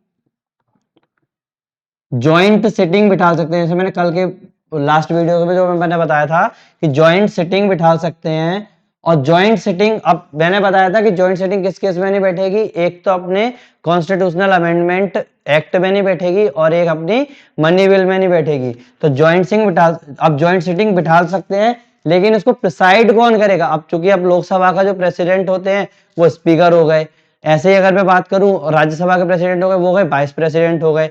तो इसकी मैं बात करूं उसको प्रिसाइड कौन करेगा, जो लोकसभा के जो प्रेसिडेंट है वो उसको प्रिसाइड करेगा। जब अपन बाद में बिल वगैरह करेंगे तो सब कुछ आ जाएगा। तो ठीक है, ज्वाइंट सिटिंग भी ये बिठा लेते हैं। तो कितनी बड़ी पावर आ गई इनके पास। तीसरी अगर मैं बात करूं कि जो पार्लियामेंट में जो पहली सिटिंग जो होती है इलेक्शन के बाद लोकसभा के अंदर, लोकसभा की फर्स्ट जो सिटिंग होती है उसको एड्रेस कौन करते हैं, प्रेसिडेंट कर सकते हैं, प्रेसिडेंट कर सकते हैं और वो करते भी हैं। उसको अपन सीधा सीधा बात है प्रेसिडेंट को कर सकते हैं। अगली मैं बात करूं कि अगर कोई बिल किसी पार्लियामेंट में पेंडिंग होगा तो प्रेसिडेंट उसको मैसेज भेज सकते हैं पार्लियामेंट को कि ये बिल पेंडिंग क्यों है, इसको करो या फिर काम खत्म करो। ठीक है, ये वाली चीज हो गई।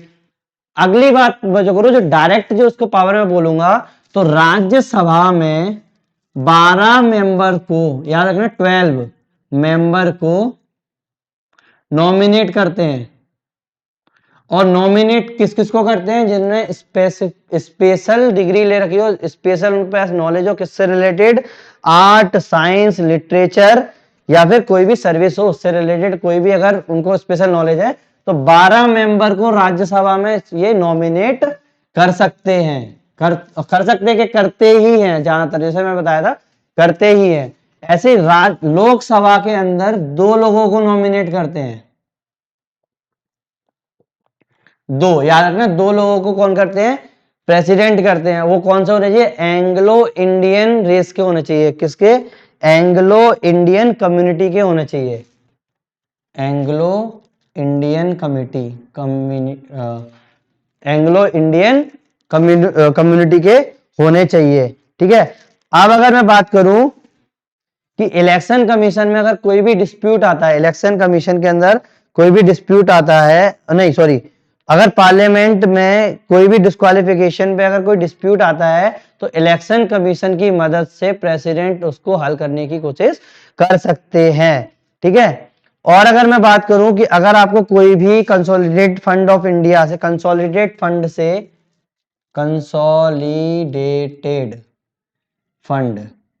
कंसोलिडेटेड फंड को हिंदी में लिखते हैं अपन समेकित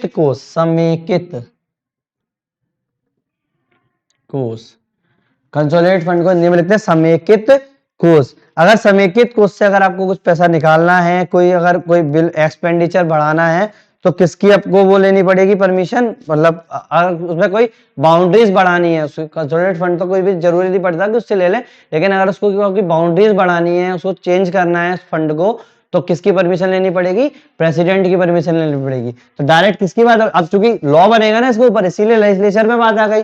अगर मैं बात करूं कि अगर कोई भी बिल प्रेसिडेंट को सेंड किया जाता है तो वो 3 काम कर सकता है, याद रखना।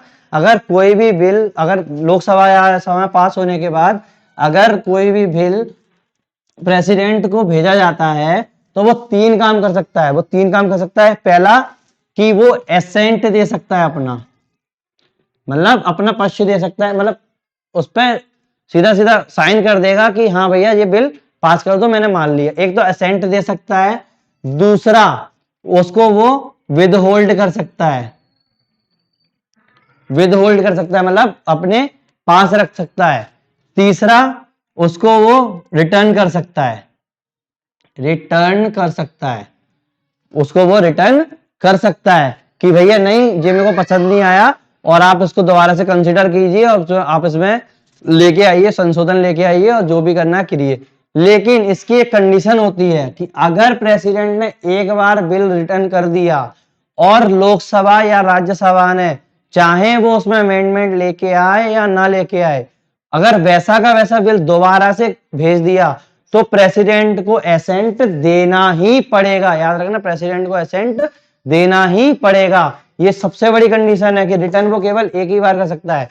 और अगर मैं बोलूं कि जो रिटर्न करने की जो पॉलिसी है वो किस बिल में नहीं होगी, वो मनी बिल में नहीं होगी। मनी बिल में प्रेसिडेंट रिटर्न नहीं कर सकता, या तो वो एसेंट दे या उसको विदहोल्ड कर दे। एसेंट दिया तो बिल पास, और अगर विदहोल्ड किया तो बिल रिजेक्ट, मतलब फेल। लेकिन वो रिटर्न नहीं कर सकता रिकंसिडरेशन के लिए, क्योंकि मनी बिल में क्या था कि आप लोगों को प्रायर रिकमेंडेशन किसकी थी, प्रेसिडेंट की थी। अब वही की वही रिटर्न करेगा क्या? तो ये 3 काम कर सकता है, ठीक है। और साथ में एक और चीज है कि अगर गवर्नर ने लेजिस्लेटिव असेंबली का जो बिल है अगर वो प्रेसिडेंट को भेजा तो वो क्या करेगा, वो भी उसमें भी 3 काम करेगा। एसेंट कर सकता है, विदहोल्ड कर सकता है और रिटर्न कर सकता है। ये 3 काम कर सकता है, बट वो मनी बिल के केस में ऐसा नहीं होता है। अगर मैं बात करूं कि घोषणा अध्यादेश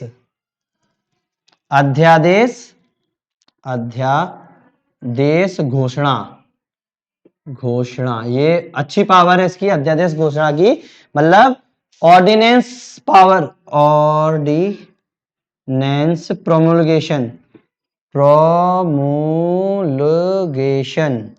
प्रोमोलगेशन ऑफ ऑर्डिनेंस अगर दिया उसने, अगर अध्यादेश को अगर घोषणा की उसने, अध्यादेश बनाया, तो वो कर सकता है प्रेसिडेंट। कैसे कर सकता है? इसकी भी कंडीशन होगी कि अगर कोई भी सेशन जो होगा, अगर पार्लियामेंट में, अगर राज्यसभा या लोकसभा की जो अगर कोई पार्लियामेंट सेशन में नहीं है और अगर किसी को कोई इमरजेंसी आ जाए कि भैया हम लोगों को ये बिल चाहिए, कोई भी ऑर्डिनेंस चाहिए, तो वो क्या करेगा, चाहे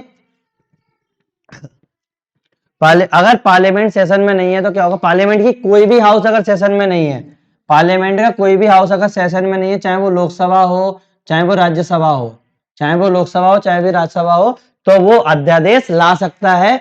बट अध्यादेश लाने के बाद लोकसभा की अगर पहली सिटिंग होगी, मतलब पहली बार अगर लोकसभा, जैसे लोकसभा अगर सेशन में नहीं है तो लोकसभा की पहली किसी भी पार्लियामेंट का जो भी हाउस है उसकी पहली सिटिंग के 6 वीक के अंदर 6 हफ्तों के अंदर उस बिल को मान्यता देनी पड़ेगी कि हाँ ये बिल ठीक है, नहीं तो उसको रिजेक्ट करना पड़ेगा।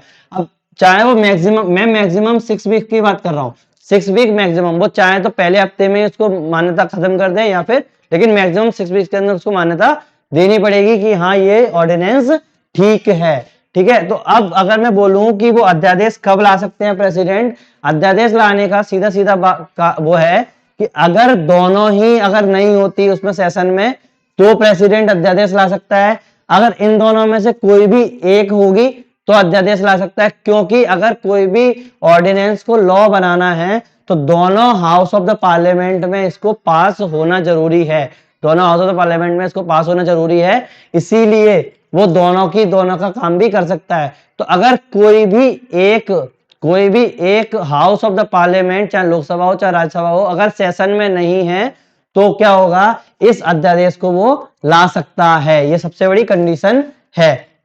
अगर मैं बात करूं कि अध्यादेश लाने से, अब इस अध्यादेश में और जो पार्लियामेंट जो अध्यादेश लेके आ रहा है उसमें क्या अंतर आया, तो कोई अंतर नहीं आएगा। अध्यादेश वो केवल उन्हीं चीजों पे ला सकता है जिन चीजों पर पार्लियामेंट अध्यादेश ला सकती है, जिन चीजों पर पार्लियामेंट अध्यादेश ला सकती है। वैलिडिटी क्या होगी उसकी, जो वैलिडिटी पार्लियामेंट के अध्यादेश की होगी वही वैलिडिटी और पावर जो होगी वो प्रेसिडेंट के लाए हुए ऑर्डिनेंस की होगी। साथ में याद रखना ये वैलिडिटी और सब कुछ मतलब पूरा का पूरा पार्लियामेंट से सेम ही रहेगा, मतलब सेम उसी से कनेक्टेड है। अगर गवर्नर की बात करूं तो वो लेजिस्लेटिव असेंबली में काम हो जाता है। तो ये चीज आप दिमाग में रखना, क्योंकि कल मैं गवर्नर इतना डिटेल में नहीं घुसेड़ूंगा, सारा का सारा इसी से निपटा दूंगा, जल्दी हो जाएगा। प्रेसिडेंट और गवर्नर, वाइस प्रेसिडेंट और गवर्नर, ठीक है। ये हो गया, ये हो गया अपना अध्यादेश वाली बात, अध्यादेश हो गया। साथ में अब क्या करेगा कि अगर इसको कोई भी गुड गवर्नमेंट लेके आनी है, जैसे किसके अंदर अगर इसको पीस लेके आना है लेजिस्लेटिव के अंदर, तो क्या हो गया भाई, कुछ यूनियन टेरिटरीज है, दादरा नगर हवेली, दमन एंड दीव, और लेटेस्ट कौन सा, लद्दाख। लेटेस्ट कौन सा है, लद्दाख यूनियन टेरिटरीज जो है। अगर इसमें गुड गवर्नेंस लेके आनी है, गुड गवर्नेंस लेके आनी है, शांति स्थापित करनी है, तो क्या होगा, प्रेसिडेंट उसमें क्या करेगा, एडमिनिस्ट्रेशन लेके आएगा, और रेगुलेशन जितनी भी होंगी असेंबली के, और जितनी भी डिसॉल्व करने वाली बातें होंगी किसकी, असेंबली अगर डिसॉल्व होगी तो कोई भी अध्यादेश ला सकता है, ठीक है। ये चीजें आपकी हो गई, किसकी बात आप हो गई। अब अगर मैंने बात की तो एक छोटी सी पावर होती है वीटो पावर्स वगैरह, तो वो भी अपन देख लेते हैं, क्योंकि मैंने आपको वो बताई थी कि बिल का वो क्या कर सकता है। अगर किसी भी पार्लियामेंट ने हाउस ऑफ द पार्लियामेंट ने अगर एक बिल भेजा है अपने प्रेसिडेंट के पास, तो उसके वो तीन काम कर सकता है, या तो वो रखे एसेंट देंगे, या फिर उसको वो रखेंगे, या फिर उसको रिटर्न कर देंगे। तो इसी के ऊपर उन्होंने क्या किया, वीटो पावर्स बता दिए, वीटो पावर्स बता दिए। तो अपने प्रेसिडेंट के पास कुछ वीटो पावर्स भी है, उसकी मन मर्जी है, वो कुछ भी कर सकते हैं। तो वीटो पावर्स अगर देखा जाए तो पूरी दुनिया में तीन टाइप की वीटो पावर्स है, वो चार टाइप की वीटो पावर्स है पूरी दुनिया में, चार टाइप की वीटो पावर है। पहली हो गई absolute, absolute, absolute veto, Hindi में इसको बोलेंगे पूर्ण। आप देख लेना उसको किसी भी अगर उसमें कि एब्सोल्यूट वीटो को क्या बोलते हैं, मुझे तो हिंदी में यही मिला है, मैं तो गूगल सर्च किया था, ठीक है। तो एब्सोल्यूट वीटो, पूर्ण वीटो जो हो गई। दूसरी हो गई आपकी qualified veto, qualified veto, qualified veto, योग्य, योग्य। तीसरी हो गई आपकी suspensive veto, suspensive veto, suspensive veto, इसको हम लोग बोलेंगे ठहरना, ठहरना, ठहरना, ठीक है। चौथी हो गई pocket veto, POCKET, pocket veto, pocket veto. अब पॉकेट वीटो वही जेब वाली, जेब में रख लिया, जेब। अब देख लेना उसको क्या बोलते हैं, पॉकेट वीटो ही बोलते हैं। एब्सोल्यूट, क्वालिफाइड, सस्पेंसिव और पॉकेट वीटो। अब एब्सोल्यूट वीटो क्या होगी, एब्सोल्यूट वीटो क्या होगी कि अगर प्रेसिडेंट ने कोई बिल का असेंट नहीं दिया, विदहोल्ड कर लिया,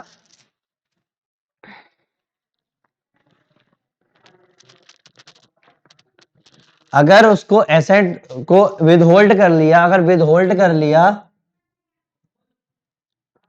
तो क्या होगा, बिल पास ही नहीं होगा, बिल पास ही नहीं होगा। तो उसको बोलेंगे एब्सोल्यूट, पूर्ण, एब्सोल्यूट वीटो, कि मतलब उसने विदहोल्ड कर लिया उसको एसेंट को, कि हाँ ठीक है जो हो गया। दूसरी बात, अगर अगर जो अपने प्रेसिडेंट है, अगर जो प्रेसिडेंट है उसने अगर लेजिस्लेचर के द्वारा हायर में अगर प्रेसिडेंट ने एसेंट विदहोल्ड कर लिया लेकिन वो रिजेक्ट नहीं होगा, अगर जो लेजिस्लेचर है, लेजिस्लेचर है, अगर मेजोरिटी से, अगर मेजोरिटी से, हायर मेजोरिटी से, हायर मेजोरिटी से बिल पास कर दे और बोल दे कि भाई क्वालिफाइड वीटो आपकी रद्द की जाती है, तो क्वालिफाइड वीटो रद्द की जा सकती है प्रेसिडेंट की लेजिस्लेचर के द्वारा, लेजिस्लेचर के द्वारा क्या होगा क्वालिफाइड वीटो को रद्द किया जा सकता है, इसको तो रद्द ही नहीं किया जा सकता, लेकिन क्वालिफाइड वीटो को रद्द किया जा सकता है हायर मेजोरिटी से। अगर मैं लोअर मेजोरिटी से बात करूं, लोअर मेजोरिटी से बात करूं, ऑर्डिनरी मेजोरिटी से बात करूं, ऑर्डिनरी मेजोरिटी, मेजोरिटी, अगर मैं ऑर्डिनरी मेजोरिटी से बात करूं, अगर लेजिस्लेचर ऑर्डिनरी मेजोरिटी से इसको रद्द करता है, उसको बोलते हैं सस्पेंसिव वीटो, सस्पेंसिव वीटो। अगर वीटो ले लिया प्रेसिडेंट, अब प्रेसिडेंट का काम क्या, वीटो का मतलब क्या हो गया कि तुमने जो भी बात बोली है वो मुझे पसंद नहीं आई, मैं सबकी चीजें हटा रहा हूं। जैसे किसी ने, ऐसे 10 लोग बोल रहे हैं कि भैया ये चीज होनी चाहिए, वोट हो गया, हाँ पास हो गया कि हाँ हमारे जो मोहल्ले में है वो एक नाला जो नली है होनी चाहिए, ड्रेनेज के लिए एक नाली होनी चाहिए, लेकिन एक बंदा आ गया, नहीं मैं वीटो देता हूं कि ये नहीं होगा, ये नहीं होगा, तो उसको बोल देंगे एब्सोल्यूट वीटो। और अगर हायर मेजोरिटी से, जैसे अगर 10 में से 9 लोग बोल रहे हैं कि होना ही होगा, अब तुम कुछ भी कर लो, तुम अपना वीटो लगा लो, उसको अगर उन्होंने रिजेक्ट कर दिया तो उसको बोलते हैं क्वालिफाइड वीटो, क्वालिफाइड वीटो। एक होता है सस्पेंसिव वीटो, अगर ऑर्डिनरी मेजोरिटी से ही अगर किसी ने बोल दिया कि नहीं तुमने बोल दिया लेकिन हम लोग अपनी सुनेंगे, तो उसको बोलते हैं सस्पेंसिव वीटो। पॉकेट वीटो क्या होता है, मैंने बताया था कि जो प्रेसिडेंट होता है वो उसको विदहोल्ड कर सकता है, मतलब ये तो उसने बता दिया सीधा, एसेंट दे दिया या नहीं दिया उसकी मर्जी है, उसने अगर एसेंट दे दिया तो बिल पास हो गया, नहीं दिया, अगर नहीं दिया उसने रिजेक्ट कर दिया, रिजेक्ट का मतलब सीधा उसने एसेंट नहीं दिया तो वो रिजेक्ट हो गया बिल।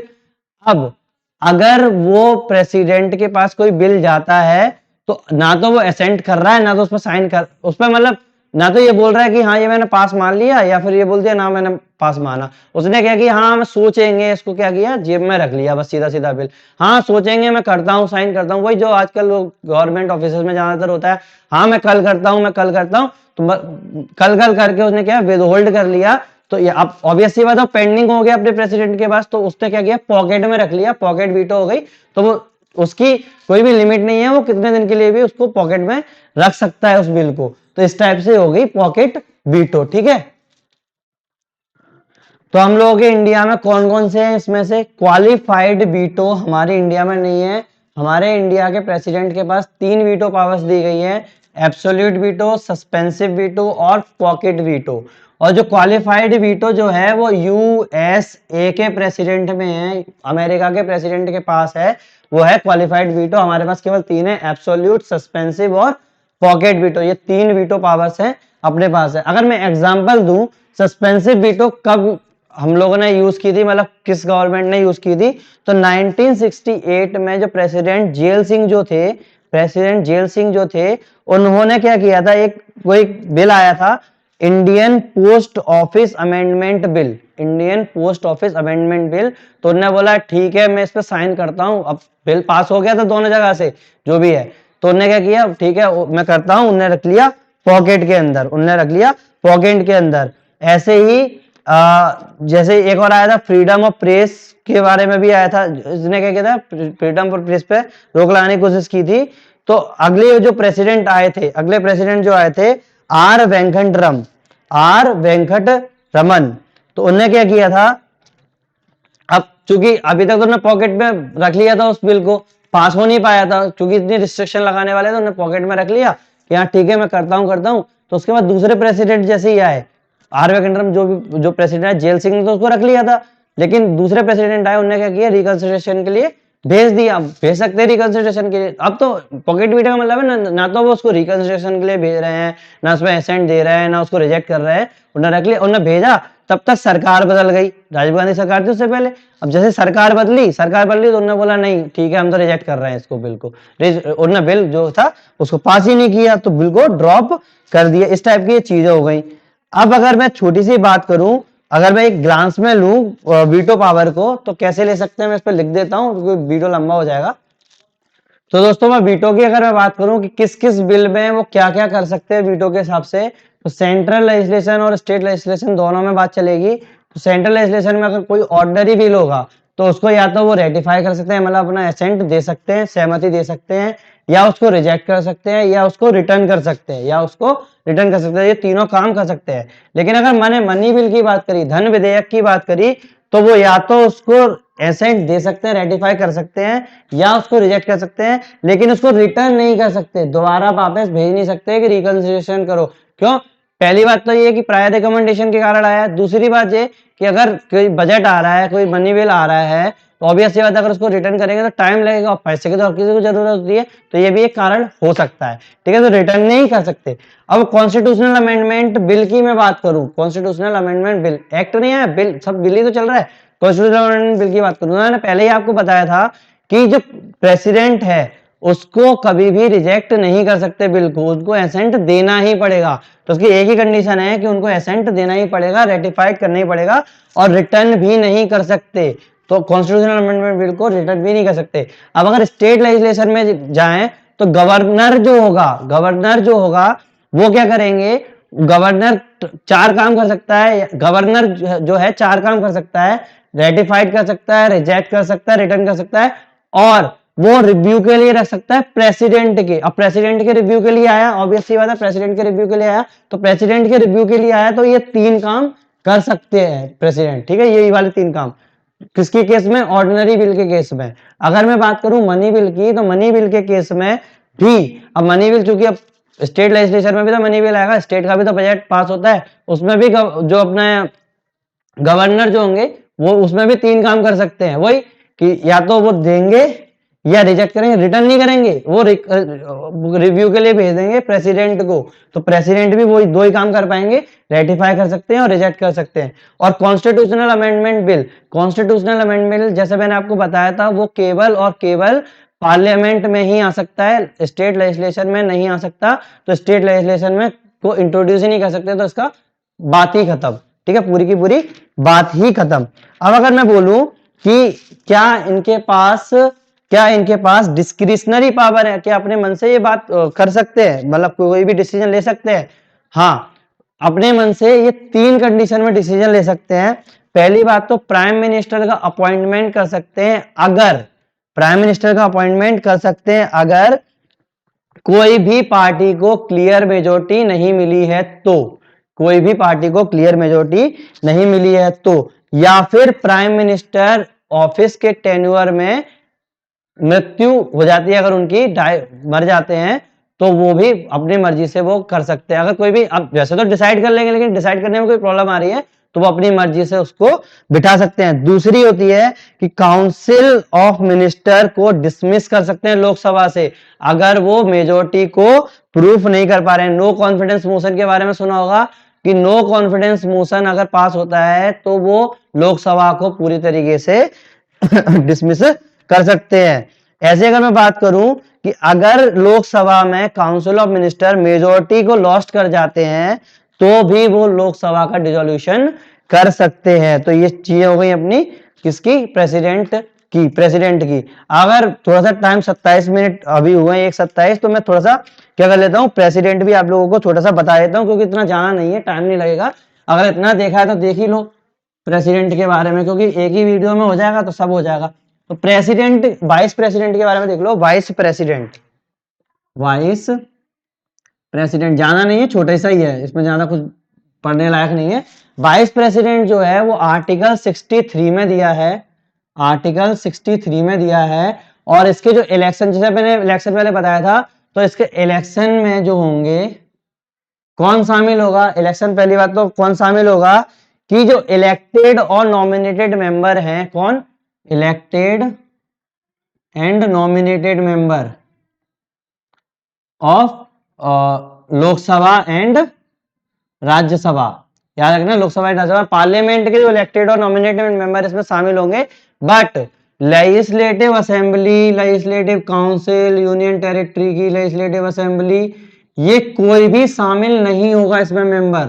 याद रखना, केवल कौन शामिल होता है? अपने लेजिस्लेटिव लोकसभा राज्यसभा के मेंबर होंगे, चाहे वो नॉमिनेटेड हो चाहे वो इलेक्टेड हो, वो शामिल होंगे। ये इसमें छोटी सी ये वाली चीज है, उसमें अलग था, इसमें थोड़ा सा ये अलग है। ठीक है, और ना सीधी सीधी बात बोल दी थी कि और जो भी इसका जो डिसीजन होंगे वो कौन लेगा? सुप्रीम कोर्ट लेगा कि ये इलेक्शन वैलिड होंगे कि नहीं होंगे। क्वालिफिकेशन की अगर मैं बात करूं, क्वालिफिकेशन सेम अपने प्रेसिडेंट की तरह है, बस अंतर छोटा सा है।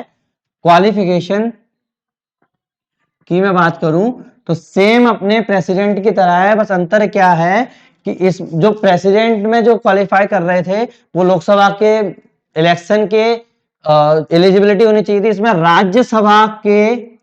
राज्यसभा के मेंबर होने की एलिजिबिलिटी होनी चाहिए। एलिजिबिलिटी, राज्यसभा के मेंबर होने की एलिजिबिलिटी होनी चाहिए, उसमें लोकसभा के मेंबर होने की एलिजिबिलिटी थी और वही अब इसमें एज वही होगी 35, याद रखना एज 35, इंडियन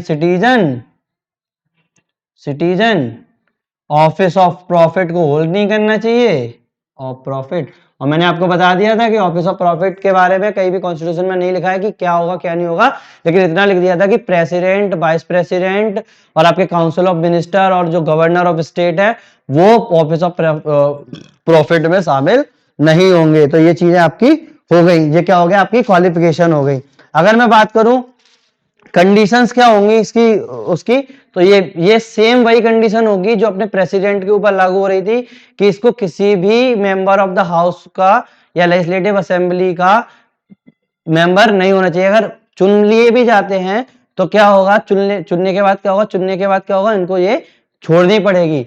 एक और मैं बात करूं तो जो अपने अपने जो प्रेसिडेंट होते हैं वो कोई भी ऑफिस ऑफ प्रॉफिट को उसको नहीं करना चाहिए। टर्म ऑफ ऑफिस वही 5 साल होती है, 5 साल होने के बाद भी 5 साल हो गई, अब 5 साल होने के बाद क्या होगा, वो चाहे तो अब चूंकि 5 साल में अगर कोई अपॉइंट नहीं हो पा रहा है तो वो ले सकते हैं और उसको हटने का वो क्या होगी, टर्म क्या होगी। अब जिसको हटाना, अगर जिसको बीच में हटना है तो किस किस चीज से हट सकते हैं, या तो डेथ हो जाए या रिजाइन कर दें या फिर रिमूव कर दिया है। अब रिमूवल प्रोसेस, इसमें इम्पीचमेंट रिमूवल प्रोसेस नहीं होगा, इसमें प्रोसेस वही होगा जो राज्यसभा के मेंबर को रिमूव किया जाता है। तो रिमूव करने के लिए क्या रखना, रिमूव करने के लिए इसमें केवल राज्यसभा के मेंबर, अब इसमें जो बिल आएगा, अब प्रेसिडेंट को रिमूव करने के लिए बिल आप लोकसभा और राज्यसभा दोनों में ले जाते थे, इसमें केवल राज्यसभा में ही बिल लेके आ सकते हैं, इसमें केवल राज्यसभा में बिल आ सकता है। रीजन क्या है कि जो आपके जो वाइस प्रेसिडेंट होते हैं वो एक्स ऑफिसो चेयरमैन होते हैं राज्यसभा के एक्स ऑफिसर चेयरमैन होते हैं। तो ये बिल जो होगा वो इंट्रोड्यूस केवल और केवल राज्यसभा में होगा, याद रखना ये बिल इंट्रोड्यूस केवल और केवल राज्यसभा में होगा, ये केवल और केवल राज्यसभा में होगा, ठीक है। और चूंकि ऑब्वियस बात है कि इसको पास कर सकते हैं, जैसे ही पास होता है राज्यसभा मेंबर को हटाने के लिए जो भी अपना बिल पास होता है तो इसकी जो मेजोरिटी होगी राज्यसभा पास करने के लिए वो आपकी होगी कौन सी मेजोरिटी, इफेक्टिव मेजोरिटी होगी। इफेक्टिव मेजोरिटी इसको पास करना पड़ेगा, इफेक्टिव मेजोरिटी। अब अगर जब इसमें आया है राज्यसभा में, तो क्या इफेक्टिव मेजोरिटी से पास माना जाएगा, नहीं, इसमें लोकसभा की भी रजामंदी होनी चाहिए और इसमें बिल सिंपल मेजोरिटी से पास होना चाहिए, सिंपल मेजोरिटी से पास होना चाहिए अगर हटाना है तो। और साथ में 14 दिन का प्रायर नोटिस मिलना चाहिए वाइस प्रेसिडेंट को। तो ये अपनी हो गई, बस इतने से छोटे छोटे अंतर है, ज्यादा अंतर नहीं, इसलिए मैं इसी में कराने की कोशिश कर रहा हूँ।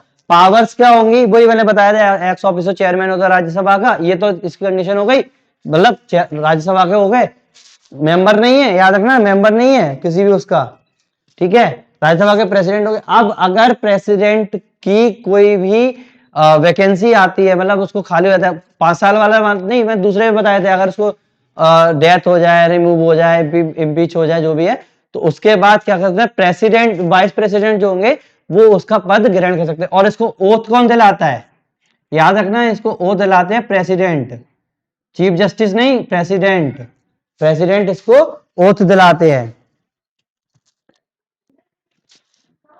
तो ये ओथ कौन दिलाते हैं, प्रेसिडेंट दिलाते हैं। अब सैलरी की बात करें तो प्रेसिडेंट की 5 लाख कर दी गई थी 2018 में, इनकी 4 लाख कर दी गई थी, तो ये अपने वाइस प्रेसिडेंट यहीं पे खत्म होते हैं। और जाना इनमें अंतर नहीं है, बस सारी पावर आ जाती है। और याद रखना कि जितने भी पूरे के पूरे जितने भी प्रिविलेज मिले हैं, अगर उस पद पे हैं प्रेसिडेंट के पे, तो ये रहेंगे। बट ये है कि थोड़े से टाइम के लिए रहते हैं, बट उनको जो अपनी जो बाद में जो पेंशन वगैरह मिलती है वो प्रेसिडेंट की नहीं मिलती, वो तो वाइस प्रेसिडेंट की। अगर हाँ प्रेसिडेंट की उस पर डेथ हो जाती है तो उनको मिल जाती है, वो भी है। तो इस टाइप की ये चीजें चल रही है। वाइस प्रेसिडेंट अपना खत्म हो गया, प्रेसिडेंट और वाइस प्रेसिडेंट अपना खत्म हो गया। 63 में अपनी बात की है वाइस प्रेसिडेंट की। अब मैं अगर नेक्स्ट वीडियो लेके आऊंगा, अगला नेक्स्ट वीडियो लेके आऊंगा, उसमें मैं गवर्नर की बात करूंगा। आप बोलेंगे कि अरे आपने तो बीच में यूनियन छुड़वा दिया, नहीं छुड़वाया नहीं है, पहले गवर्नर की बात कर लेंगे, जिससे क्या होगा कि गवर्नर जो है सेम वही है जो प्रेसिडेंट मैंने पढ़ाया। मैंने इतना जो टाइम जो लगाया है इसमें 1 घंटे 34 मिनट का जो वीडियो बन गया है प्रेसिडेंट और वाइस प्रेसिडेंट का, तो अगर मैं गवर्नर बताऊंगा तो अब ज्यादा से ज्यादा आधा घंटा या 40 मिनट लगेगा उसको पूरा बताने में, तो आप लोगों का गवर्नर भी क्लियर हो जाएगा। और गवर्नर चूंकि स्टेट वाइज पे है तो गवर्नर के बारे में ही ज्यादा पूछते हैं, तो वो भी आपका क्लियर हो जाएगा। उसके बाद मैं सीधा आऊंगा आपके जो यूनियन के लेवल पे आएगा, जो अपने पीएम और सीएम में साथ में चलाऊंगा। इस टाइप से मैं आपके बढ़ता चला जाऊंगा और सब कुछ हो जाएगा, आप चिंता ना करें। तो अगर आपको ये वीडियो पसंद आया तो लाइक करें, शेयर करें, सब्सक्राइब करें और कमेंट करें और बताएं कि आपको ये वीडियो कैसा लगा। Thank you very much.